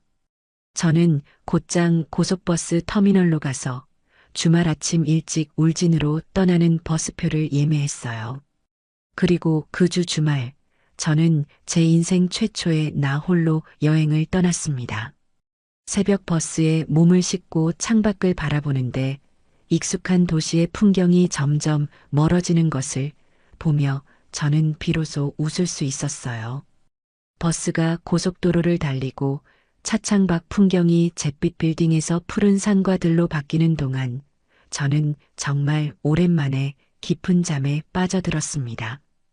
울진에 도착하니 서울과는 공기부터가 달랐어요. 비릿하면서도 상쾌한 바다 내음이 제 폐부 깊숙한 곳까지 시원하게 씻어주는 기분이었죠. 저는 미리 연락해둔 부동산 소장을 만나 제가 점 찍어두었던 그 신축 아파트로 향했습니다. 사진으로만 보던 것보다 훨씬 더 웅장하고 깨끗한 건물이었어요. 엘리베이터를 타고 12층에서 내리자 소장이 열쇠로 현관문을 열어주었습니다. 자, 들어오시죠. 아직 아무도 살지 않은 새 집입니다. 문이 열리는 순간 저는 숨을 멈췄습니다. 거실의 커다란 통창 너머로 끝없이 펼쳐진 동에 바다가 그림처럼 펼쳐져 있었기 때문이에요. 윤슬이 부서지는 푸른 바다, 수평선 위를 유유히 떠다니는 뭉게구름, 끼룩거리며 나는 갈매기떼. 그 모든 것이 마치 저를 위해 준비된 무대 같았어요. 저는 신발을 벗는 것도 잊은 채 창가로 다가가 한참이나 바다를 바라보았습니다. 철썩하고 부서지는 파도 소리가 마치 제 심장 소리처럼 들렸어요. 어떠세요, 어머님? 전망 하나는 정말 끝내주죠? 부동산 소장의 말에 저는 겨우 정신을 차렸어요. 네, 정말 좋네요. 정말 좋아요. 저는 빈 아파트의 방들을 하나하나 둘러보았습니다. 안방으로 쓸 방, 손님이 오면 내어줄 작은 방, 그리고 제 서재 겸 작업실로 쓸 또 다른 작은 방. 저는 이미 머릿속으로 가구 배치를 끝내고 있었어요. 창가에는 흔들의자를 놓고 벽에는 제가 좋아하는 풍경화를 걸고 작은 방에는 서예를 할 수 있는 커다란 책상을 놓을 참이었죠. 이 모든 공간을 오롯이 저 혼자 제 취향대로 채울 수 있다는 사실에 가슴이 벅차올랐습니다. 소장님, 저 이 집으로 계약할게요. 제 결정은 단호했습니다. 조금의 망설임도 없었어요. 그날 오후 저는 그 자리에서 바로 아파트 계약서에 도장을 찍었습니다. 제 인생의 두 번째 집, 아니, 어쩌면 첫 번째 진짜 내 집이 생기는 순간이었습니다. 서울로 돌아오는 버스 안에서 저는 제 통장에 찍힌 계약금 액수와 새로 생긴 집의 계약서를 몇 번이고 다시 들여다보았어요. 이건 꿈이 아니었어요. 제가 제 힘으로 이뤄낸 현실이었습니다. 그렇게 제 비밀스러운 계획이 착착 진행되는 동안 아들 정식이에게서 전화가 한 통 걸려왔어요. 아마 민서가 일러바쳤거나 아니면 제 침묵이 길어지자 슬슬 불안해진 모양이었죠.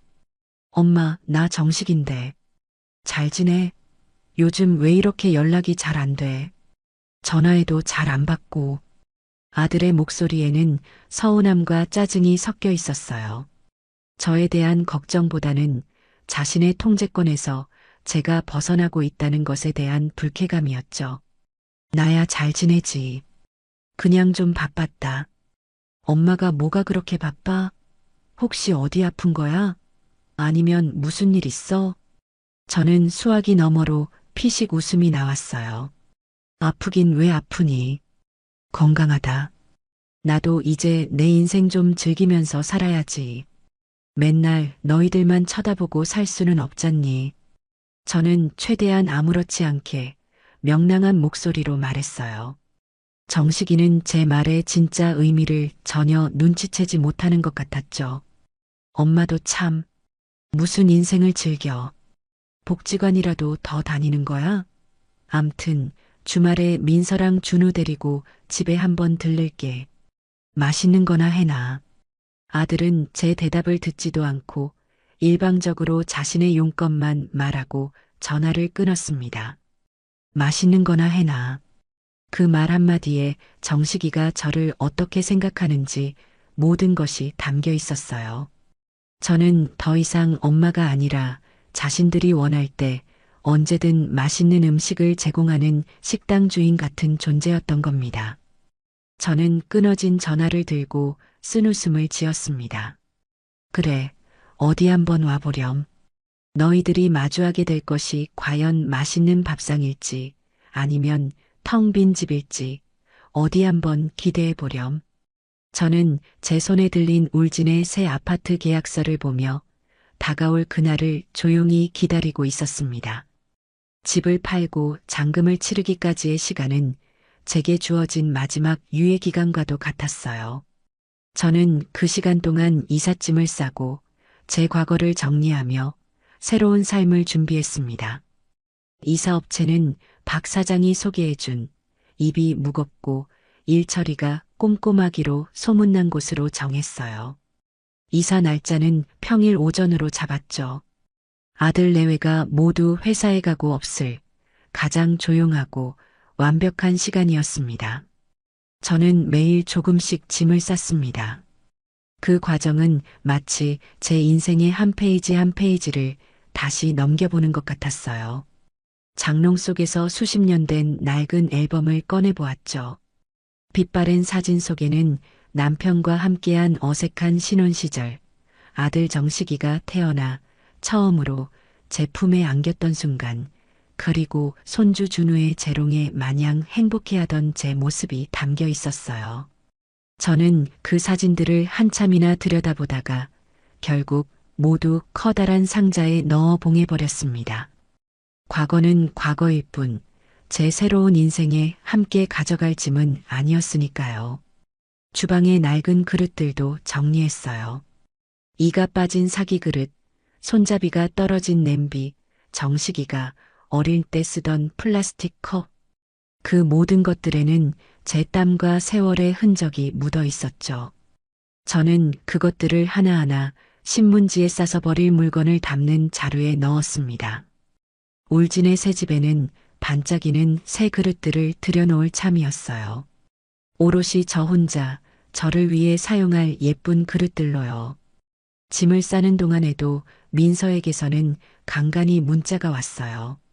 아마 지난번 통화에서 제가 약속이 있다며 거절한 것에 아직도 분이 안 풀린 모양이었죠. 이사하기 며칠 전 또다시 문자가 한 통 도착했습니다. 어머니, 이번 주말에는 정말 아무 약속 없으시죠? 저희 시댁 쪽 친척 결혼식이 있는데 준우를 데려갈 수가 없어서요. 금요일 저녁에 저희 집으로 와서 주무시고 토요일 하루 종일 준우 좀 봐주세요. 일요일 아침에 저희가 데리러 갈게요. 그건 부탁이 아니라 제 일정을 멋대로 정해서 통보하는 명령서였어요.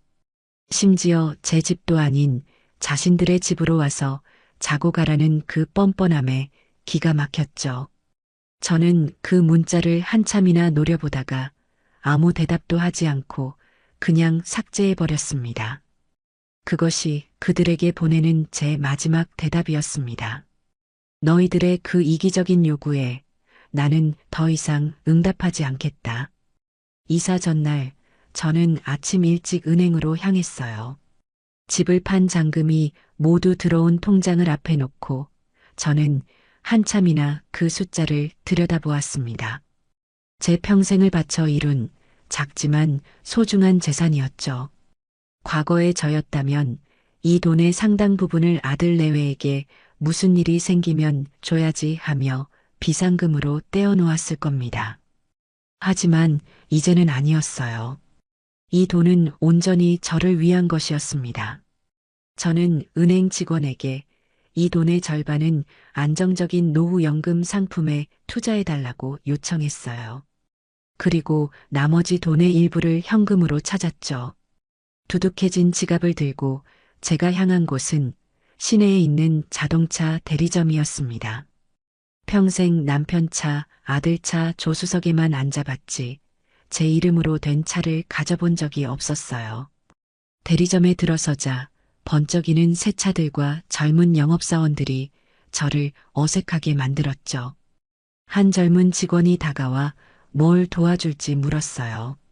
아마 차를 사러 온 고객이 아니라 길을 잃은 노인쯤으로 생각했을지도 몰라요.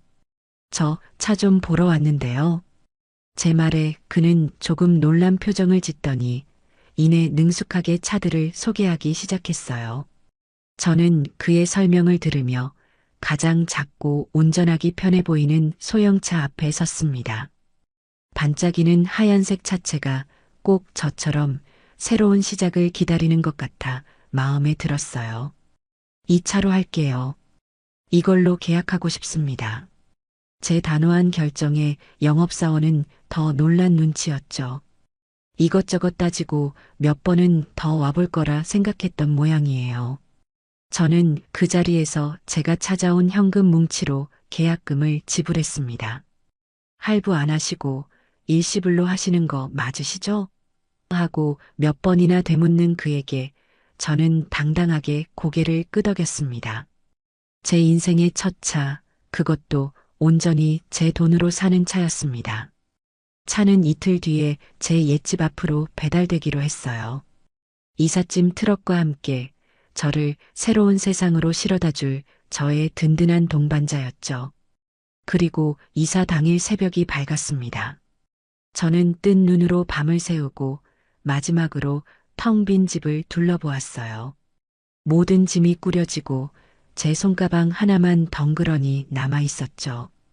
동이 트기 전에 푸르스름한 어둠 속에서 약속된 시간에 맞춰 드르륵하고 이삿짐 센터 트럭이 골목으로 들어서는 소리가 들렸습니다. 제 심장이 세차게 뛰기 시작했어요. 일사불란하게 움직이는 이삿짐 센터 직원들 덕분에 제 평생의 살림살이는 2시간이 채 안 되어 거대한 트럭 안으로 모두 옮겨졌습니다. 텅 비어버린 집 안은 제 목소리마저 울릴 정도로 공허했어요. 저는 마지막으로 현관문을 잠그고 열쇠를 집 안으로 던져 넣었습니다. 더 이상 이 집에 돌아올 일은 없다는 저 자신과의 약속이었죠. 골목을 빠져나오자 어제 배달된 제 하얀색 새 차가 아침 햇살을 받아 반짝이고 있었어요. 저는 조심스럽게 운전석에 앉아 시동을 걸었습니다. 부르릉 하는 엔진 소리가 제 새로운 심장 소리처럼 힘차게 느껴졌어요. 저는 이삿짐 트럭의 뒤를 따라 수십 년간 살았던 정든 동네를 빠져나왔습니다. 백미러로 점점 작아지는 아들네 아파트 단지를 보았지만 이상하게도 눈물은 한 방울도 나지 않았습니다. 대신 아주 오랫동안 잊고 살았던 자유라는 감각이 온몸으로 느껴졌어요. 저는 엑셀을 힘껏 밟았습니다.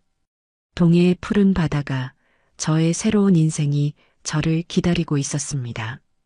그날은 토요일이었습니다. 제가 새로운 보금자리인 울진에서 이삿짐을 풀며 새로운 공기를 마시고 있을 바로 그 시각, 서울에 남아있던 아들 내외는 자신들에게 어떤 재앙이 닥쳐오고 있는지 전혀 상상하지 못하고 있었을 거예요.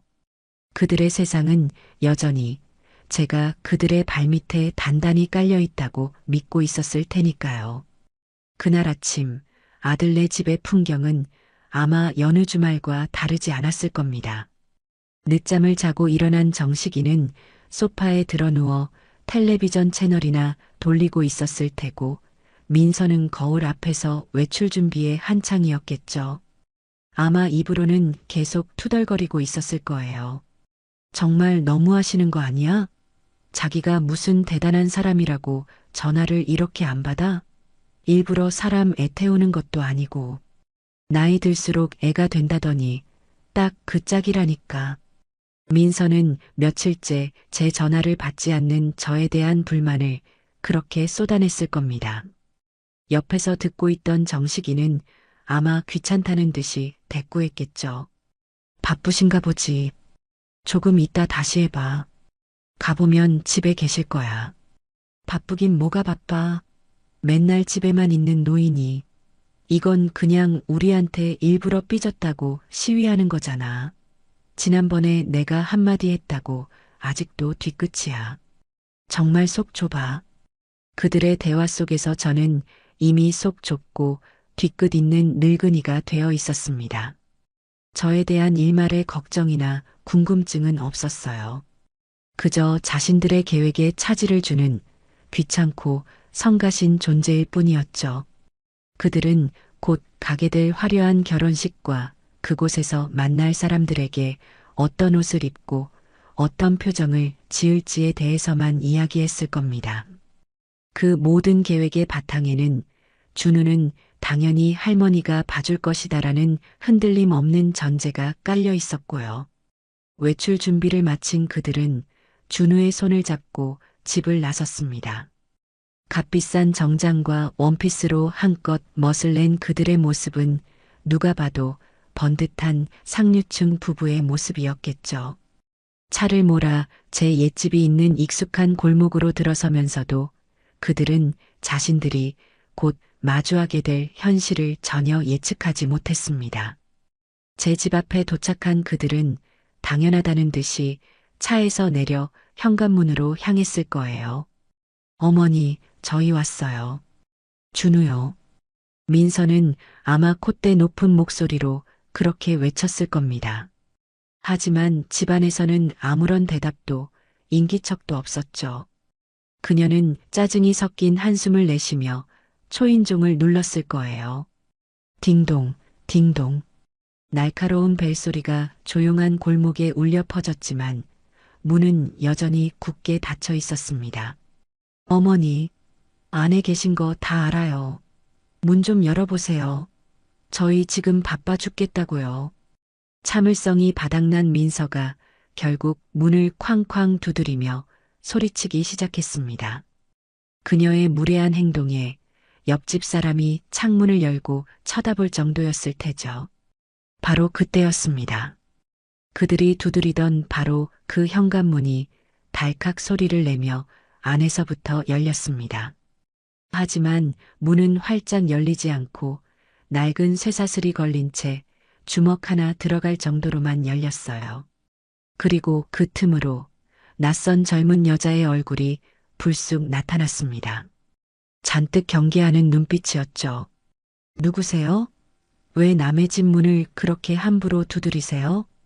아마 며칠 전 저와 계약했던 그 젊은 신혼부부 중 아내였을 겁니다. 정식이와 민서는 생면부지의 여자가 제 집에서 나오는 것을 보고 순간 할 말을 잃고 멍하니 서 있었을 거예요. 네, 남의 집이라니요? 여기 이정순 여사님 댁 아니에요?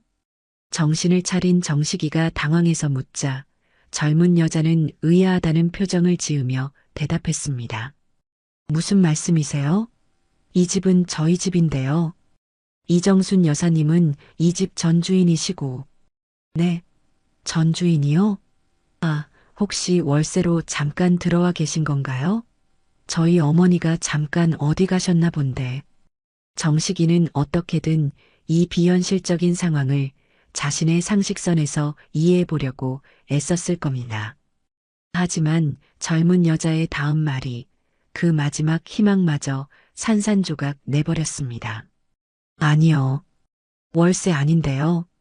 저희가 이 집 정식으로 매매해서 샀고 그저께 등기까지 다 마쳤어요. 잔금도 다 치렀고요.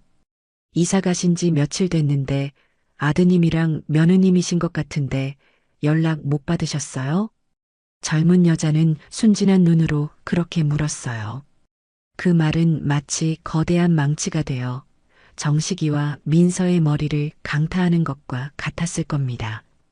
집을 팔았다. 이사를 갔다. 등기까지 마쳤다. 그 단어 하나하나가 비수처럼 날아와 그들의 심장에 박혔습니다. 민서의 얼굴은 분노로 붉어졌다가 이내 충격으로 새하얗게 질렸고 다시 더 검붉은 분노로 타오르기 시작했습니다. 거짓말, 거짓말하지 마세요. 우리 어머니가 우리한테 말 한마디 없이 집을 팔았을 리가 없잖아요. 당신 누구야, 사기꾼이지. 이성을 잃은 민서가 젊은 여자에게 악을 쓰며 달려들자 집안에서 그녀의 남편인 듯한 남자가 뛰쳐나왔습니다. 웬 소란입니까? 당신들 뭐야, 남의 집 앞에서. 이 집 문서 좀 보여줘봐요. 당신들이 정말 이 집을 샀는지 내 눈으로 확인해야겠어. 상황은 순식간에 아수라장이 되었습니다. 결국 젊은 부부는 자신들의 이름이 선명하게 찍힌 부동산 매매 계약서와 등기권리증을 들고 나와 그들의 눈앞에 흔들어 보였습니다. 그 서류들은 그들에게 내려진 사형 선고나 다름없었죠.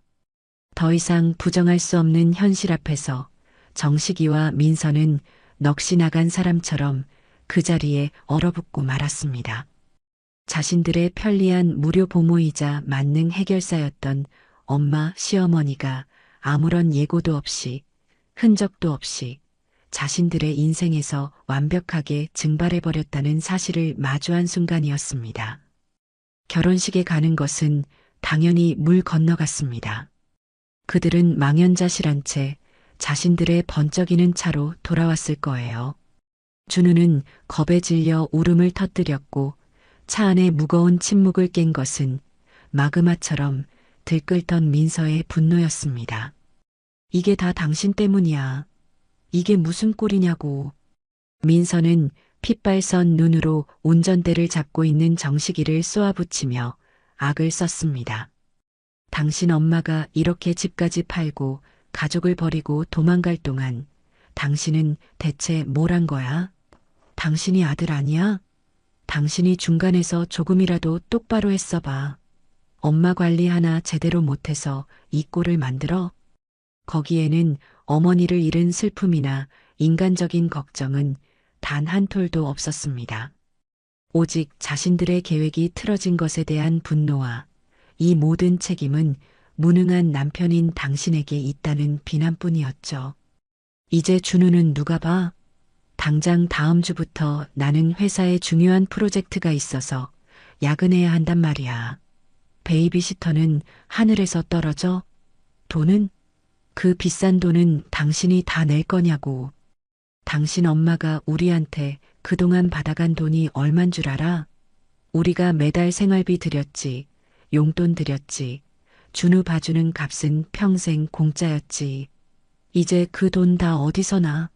당신 책임질 수 있어? 민서는 그동안 제가 자신들에게 얼마나 경제적으로 큰 보탬이 되었는지를 이제 와서야 깨달은 모양입니다. 하지만 그것은 감사함이 아닌 이제 더 이상 그 혜택을 누릴 수 없게 되었다는 것에 대한 분노로 표출되었을 뿐이었어요. 그녀는 제가 이기적이고 무책임한 노인이라고 비난하며 정식이의 무능함과 나약함을 공격했습니다. 당신은 아들도 아니야. 남편 자격도 없어. 자기 엄마 하나 건사 못해서 마누라 앞길까지 막는 이런 한심한 인간. 정식이는 그 모든 비난을 고스란히 맞으며 말이 너무 심하잖아. 라는 약한 반박 외에는 아무 대답도 하지 못했을 테고요. 그는 언제나 그랬듯 문제의 본질을 파악하기보다는 당장의 소나기를 피하는 데만 급급한 사람이었으니까요. 그들은 집으로 돌아와 제게 수백 통의 전화를 걸었을 겁니다. 저는 그때쯤 울진의 새집 창가에 앉아 이삿짐 센터 직원들과 함께 먹으려고 시킨 따끈한 족발을 앞에 두고 평화롭게 바다를 보고 있었어요.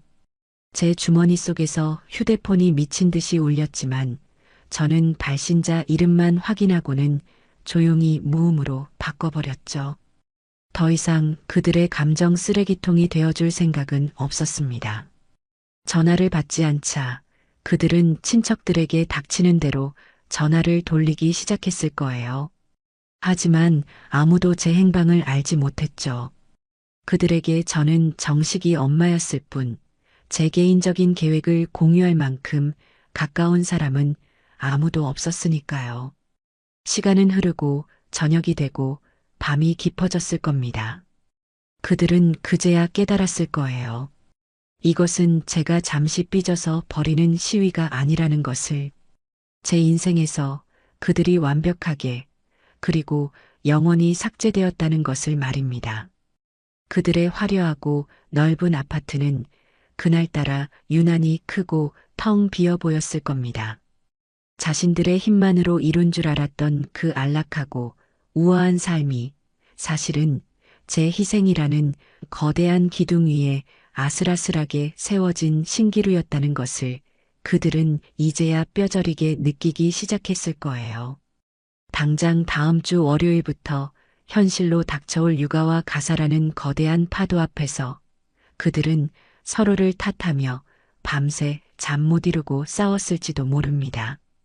저는 그날 밤 새 집의 안방 침대에 누워 아주 오랜만에 깊고 편안한 잠을 잤습니다. 창문 틈으로 스며드는 서늘한 바닷바람과 멀리서 들려오는 잔잔한 파도 소리가 최고의 자장가였어요. 서울의 그 둥지에서 어떤 처절한 아우성이 울려 퍼지고 있든 이제 저와는 아무 상관없는 일이었습니다. 저는 비로소 제 인생의 완전한 주인이 되었습니다. 울진에서의 첫날 밤은 제 인생에서 가장 평화로운 밤이었어요. 서울의 그 좁은 빌라에서는 늘 각종 소음에 시달리며 얕은 잠을 자기 일쑤였는데 이 바닷가의 새 집에서는 달랐죠. 창문 틈으로 스며드는 서늘하고 깨끗한 바닷바람, 그리고 멀리서 들려오는 잔잔한 파도 소리가 마치 클래식 음악처럼 제 마음을 어루만져 주었습니다. 저는 갓난아기처럼 깊고 편안한 잠에 빠져들었어요. 수십 년 묵은 피로가 한꺼번에 씻겨나가는 기분이었죠. 다음 날 아침 저는 알람 소리가 아닌 창문 너머 수평선 위로 떠오르는 붉은 태양을 보며 눈을 떴습니다. 제 평생에 이렇게 경이로운 아침을 맞이한 적이 있었던가요? 저는 침대에서 일어나 잠옷바람으로 거실 창가로 다가갔습니다. 붉은 기운이 온 바다와 하늘을 물들이는 장엄한 풍경 앞에서 저도 모르게 두 손을 모으게 되더라고요. 특정 종교는 없지만 제 인생의 새로운 시작을 허락해준 이 세상 모든 신에게 감사 기도를 올리고 싶었습니다. 그 순간 제 주머니 속에서 휴대폰이 미친 듯이 진동하기 시작했어요. 화면을 보니 내 아들이라는 이름이 떠 있었죠. 아마 밤새 전화를 하다가 아침이 되자마자 또 저를 찾아 나선 모양입니다. 저는 그 화면을 가만히 들여다보다가 씩 한번 웃고는 전원 버튼을 길게 눌러 아예 꺼버렸습니다. 이 신성한 아침을 그들의 불안과 짜증으로 더럽히고 싶지 않았거든요.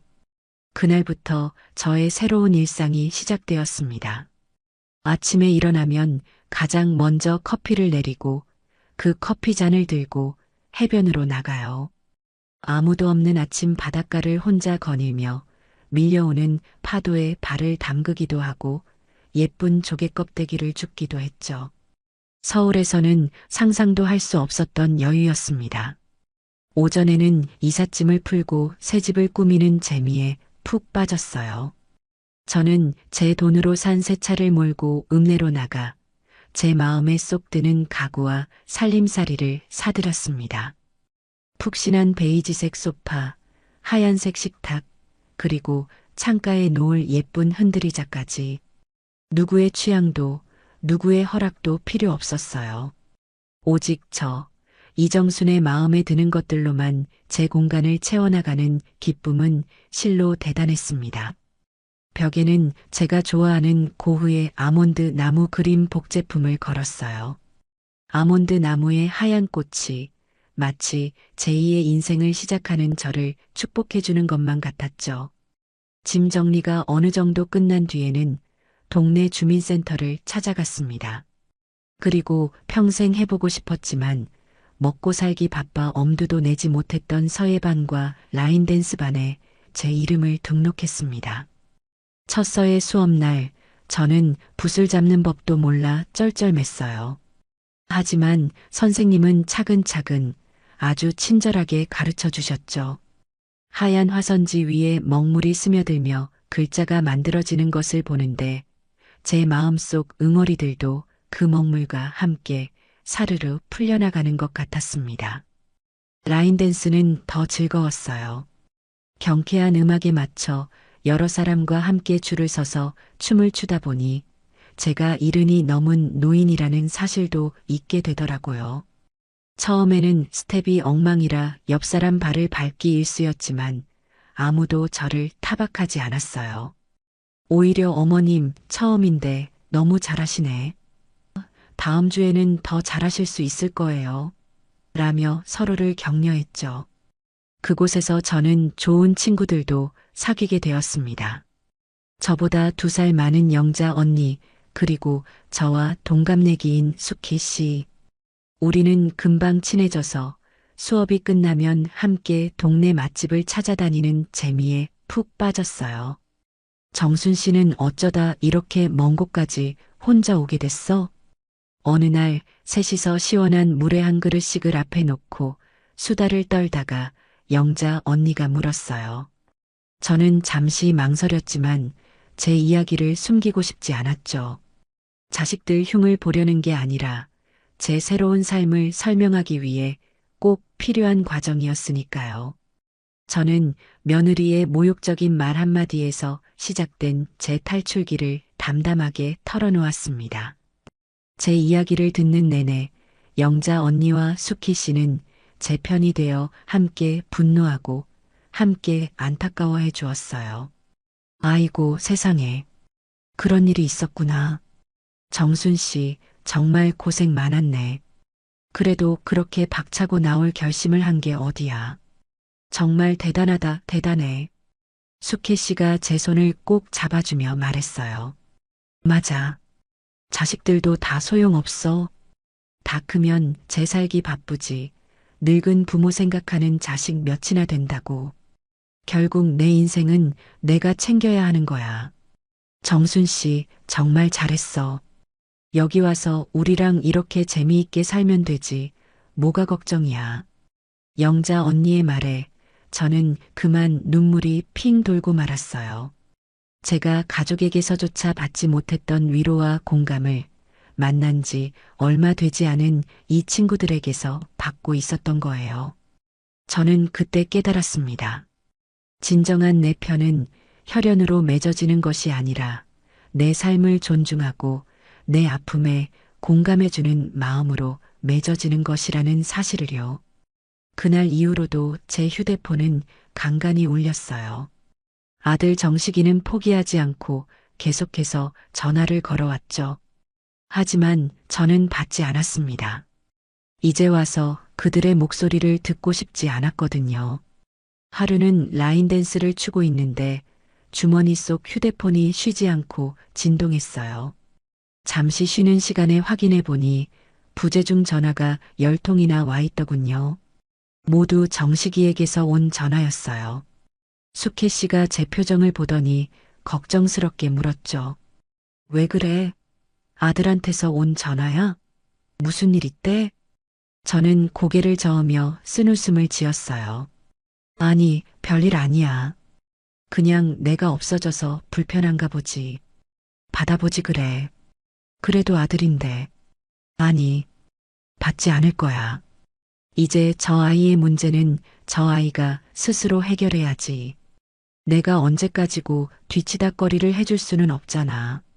저 전화기는 이제 내가 받고 싶을 때만 받는 그런 물건이 된 거야.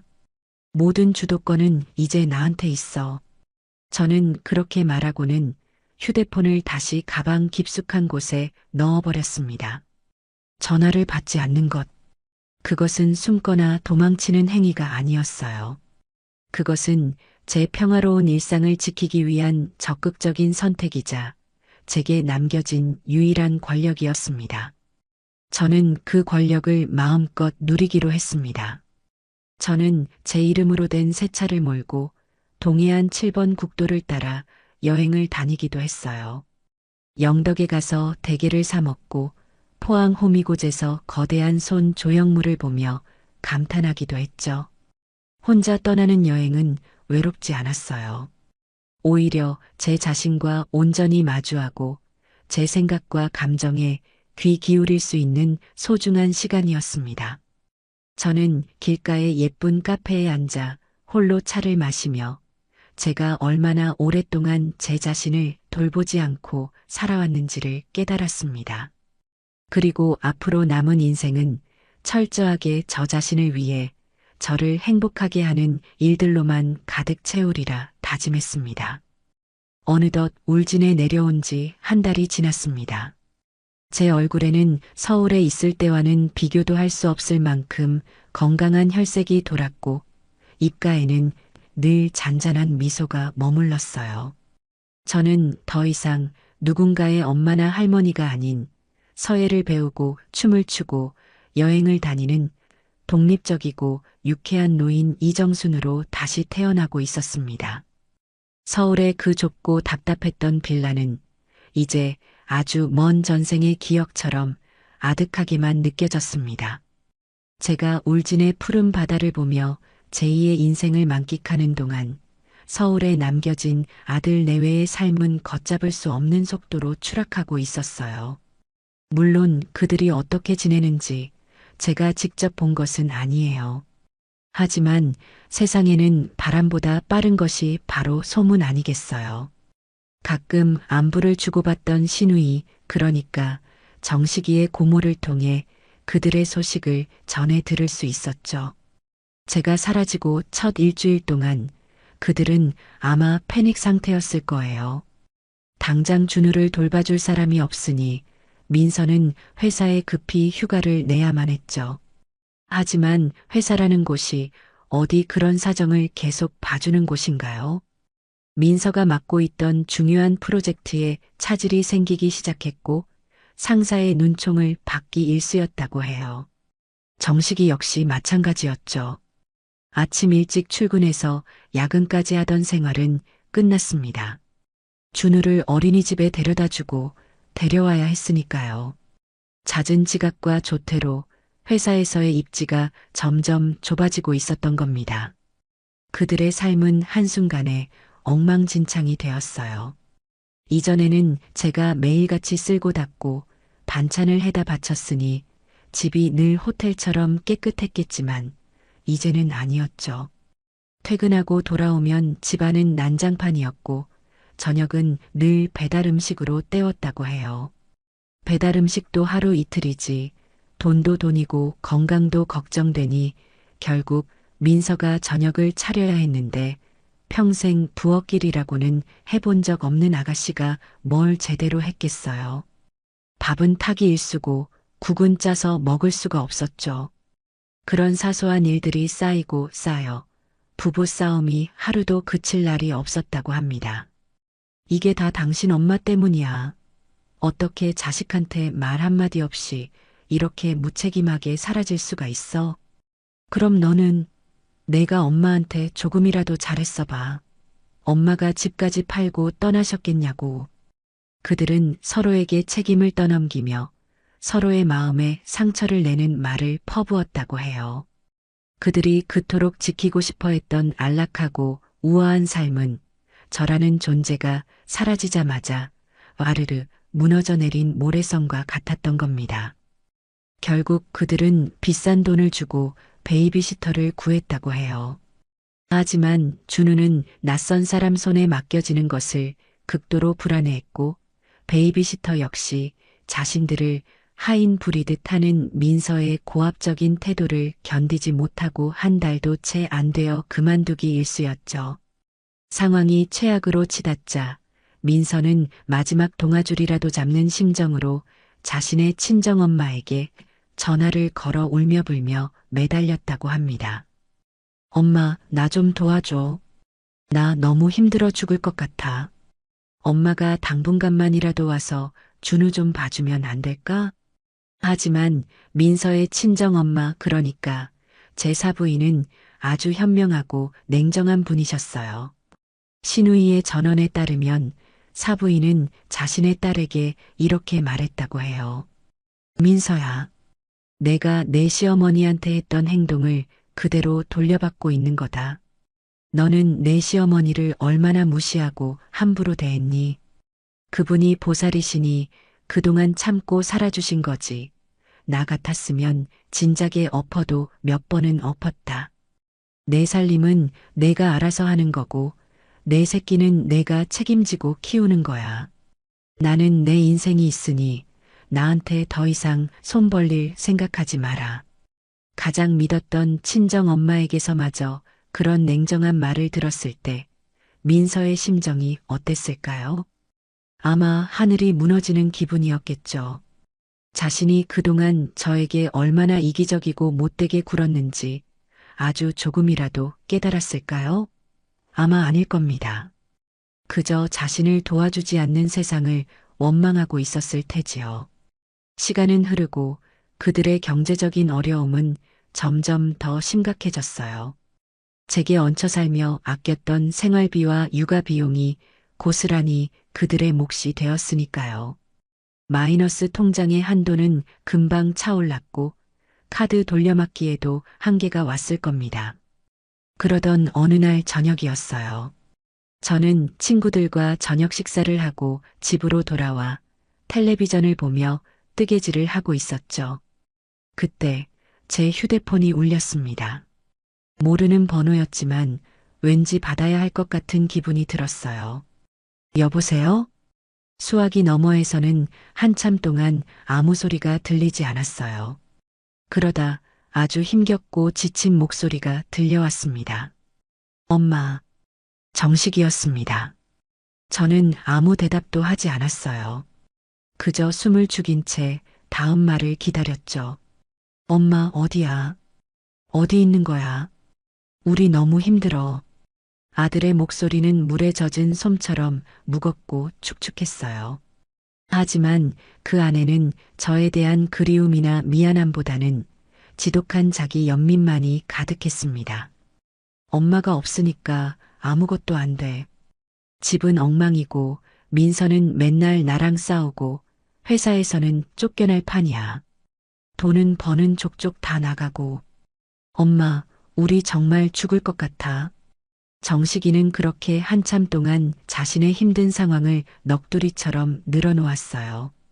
저는 그 모든 말을 마치 강 건너 불구경하듯 무심한 마음으로 듣고 있었어요. 그러더니 마침내 본론을 꺼내더군요. 그 말은 제 예상에서 단 한치도 벗어나지 않았습니다. 엄마 혹시 집 팔고 받은 돈 아직 다 있어? 엄마가 예전에 그랬잖아. 나중에 우리 무슨 일 생기면 주려고 모아둔 비상금이라고. 엄마, 우리 지금이 바로 그 무슨 일 생긴 때야. 그 돈으로 우리 좀 도와주면 안 될까? 제발 엄마 나 좀 살려줘. 결국 돈이었습니다. 그가 저를 필사적으로 찾아 헤맨 이유는 늙은 엄마에 대한 걱정이나 사랑이 아니었어요. 그저 제가 손에 쥐고 있을 돈이 필요했던 겁니다. 저는 그 순간 제 아들에 대한 마지막 남은 한 조각의 미련마저 깨끗하게 사라지는 것을 느꼈습니다. 아들의 그 구차하고 노골적인 금전 요구를 들으며 저는 어이가 없어서 웃음이 나왔어요. 아주 차갑고 메마른 웃음이었죠. 수화기 너머의 정식이는 제 웃음소리에 당황한 듯 엄마 하고 저를 불렀습니다. 저는 한참 만에 입을 열었어요. 제 목소리는 저 자신도 놀랄 만큼 침착하고 냉정했습니다. 정식아. 제 목소리에 아들은 잠시 숨을 멈추는 것 같았어요. 너는 아직도 내가 왜 떠났는지 모르는구나. 내가 돈이 없어서 너희 집 살림이 어려워 보여서 떠난 것 같니? 아니. 나는 너희에게 더 이상 인간적인 존중을 받을 수 없다고 생각해서 떠난 거야. 그런데 너는 나를 찾아내서 한다는 첫마디가 결국 돈 이야기구나. 그 돈 그래. 아직 다 있다. 하지만 이제 그 돈은 너희를 위한 비상금이 아니야. 평생을 자식만 보고 살아온 이 늙은 엄마가 내 남은 인생을 위해 쓸 노후 자금이다. 내가 평생 너희를 위해 내 모든 것을 바쳤지만 이제부터는 오롯이 나 자신을 위해 쓸 거다. 너희의 어려움은 너희가 만든 것이지 내가 해결해줘야 할 숙제가 아니야. 저는 제 말을 따박따박 아주 분명한 발음으로 전달했어요. 정식이는 아무 말도 하지 못했죠. 아니, 할 말이 없었을 겁니다. 너희가 정말 힘들다면 왜 힘들어졌는지 그 이유부터 제대로 생각해 보렴. 그리고 너희 두 사람의 힘으로 해결할 방법을 찾아. 나한테 손 벌릴 생각은 꿈에도 하지 마라. 알겠니? 이제 끊는다. 다시는 이런 일로 전화하지 마. 저는 정식이가 무어라 더 말하기 전에 일방적으로 전화를 끊어버렸습니다. 그리고는 곧바로 아들의 번호를 차단해버렸어요. 더 이상 제 평화로운 일상을 방해받고 싶지 않았거든요. 저는 잠시 소파에 앉아 쿵쾅거리는 심장을 진정시켰습니다. 분노나 슬픔 때문이 아니었어요. 제 손으로 직접 이 질긴 악연의 고리를 끊어냈다는 후련함 때문이었습니다. 그렇게 몇 주가 더 흘렀습니다. 저는 제 전화번호를 차단당한 아들이 더 이상 저를 찾지 못할 것이라고 생각했어요. 하지만 그건 제 착각이었죠. 그들은 생각보다 훨씬 더 집요했습니다. 화창한 주말 오후였어요.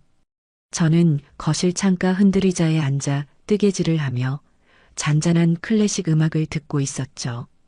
완벽하게 평화로운 순간이었습니다. 그때 딩동하고 현관 초인종이 울렸어요. 택배를 시킨 적이 없었기에 저는 의아한 마음으로 인터폰 화면을 쳐다보았습니다. 그리고 화면 속에 비친 두 사람의 얼굴을 보고 저는 그만 할 말을 잃고 말았어요. 정식이와 민서, 그리고 그들 사이에 서 있는 준우였습니다. 헬쑥하고 지친 몰골의 그들은 마치 지옥에서 막 탈출한 난민들 같았어요. 저는 문을 열어줘야 할지 잠시 망설였습니다. 하지만 이대로 돌려보내면 그들은 앞으로도 계속해서 저를 찾아와 이 평화를 깨뜨릴 것만 같았어요. 이번 기회에 아주 확실하게 두 번 다시는 저를 찾아올 엄두도 내지 못하도록 마침표를 찍어야 했습니다. 저는 심호흡을 한 번 하고 현관으로 나가 문을 열어주었습니다. 어머니, 문을 열자마자 민서가 와락 제게 달려들어 무릎이라도 꿇을 기세로 울먹이기 시작했어요. 정식이는 고개를 푹 숙인 채 서 있었고 준우만이 어리둥절한 표정으로 저와 자기 부모를 번갈아 쳐다보고 있었죠. 어머니, 제가 다 잘못했어요. 제가 정말 철이 없었어요, 어머니. 어머니의 소중함도 모르고 제가 너무 못되게 굴었어요. 용서해 주세요, 네. 저희가 앞으로 정말 잘할게요. 어머니 없으니까 저희는 하루도 살 수가 없어요. 민서는 눈물 콧물을 쏟아내며 미리 준비해 온 듯한 사죄의 말을 쏟아냈어요. 하지만 저는 그 눈물에서 단 한 방울의 진심도 느낄 수 없었습니다. 그 눈빛은 반성하는 사람의 눈빛이 아니라 자신을 이 비참한 구렁텅이에서 건져줄 마지막 동아줄을 붙잡으려는 자의 처절한 눈빛이었어요. 그들의 행색을 보니 아마 신우이를 통해 제 주소를 알아낸 모양입니다. 저는 민서의 그 가증스러운 연극을 아무 표정 없는 얼굴로 묵묵히 지켜보았습니다. 민서가 한참을 울며 불며 매달리다가 지쳐서 잠잠해졌을 때 저는 조용히 준우를 불렀어요. 준우야, 이리 오렴. 준우는 잠시 망설이다가 제게로 다가와 품에 안겼어요. 저는 아이를 꼭 껴안아 등을 토닥여 주었습니다. 아이의 몸에서는 며칠은 감지 않은 듯한 쿰쿰한 냄새가 났어요. 저는 미리 준비해 두었던 예쁜 로봇 장난감을 아이 손에 쥐어주었습니다. 우리 강아지, 그동안 고생 많았지. 할머니가 주는 선물이야. 그리고 저는 아이를 다시 부모에게로 돌려보낸 뒤 고개를 푹 숙이고 있는 정식이와 아직도 눈물을 훌쩍이는 민서를 똑바로 쳐다보며 말했습니다. 제 목소리는 바닷바람처럼 차갑고 파도처럼 단단했습니다. 너희가 보고 싶었던 건 내가 아니라 내 돈과 내 노동이었겠지. 제 말에 두 사람의 어깨가 움찔하는 것이 보였어요. 이제 와서 뱉는 그 말들, 진심이 아니라는 거, 나도 알고 너희도 알지 않니? 나는 지금 내 삶이 아주 행복하고 너희의 그 거짓된 사과를 받아줄 마음이 추호도 없다. 그러니 이만 돌아가거라. 어머니 제발. 민서가 뭐라고 더 말하려 했지만 저는 그녀의 말을 잘랐습니다. 한 가지만은 분명히 말해두마. 내 손주는 언제든 환영이다. 이 아이는 아무 죄가 없으니까. 하지만 너희 부부는 다시는 내 허락 없이 이 집 문턱을 넘을 생각하지 마라. 만약 한 번만 더 나를 찾아와 이 평화를 깨뜨린다면 그때는 나도 더 이상 너희를 사람 취급하지 않을 것이다. 저는 그 말을 끝으로 그들이 미처 반응하기도 전에 현관문을 닫아버렸습니다. 철컥하고 잠금 장치가 걸리는 소리가 제 새로운 인생의 시작을 알리는 축포 소리처럼 들렸어요.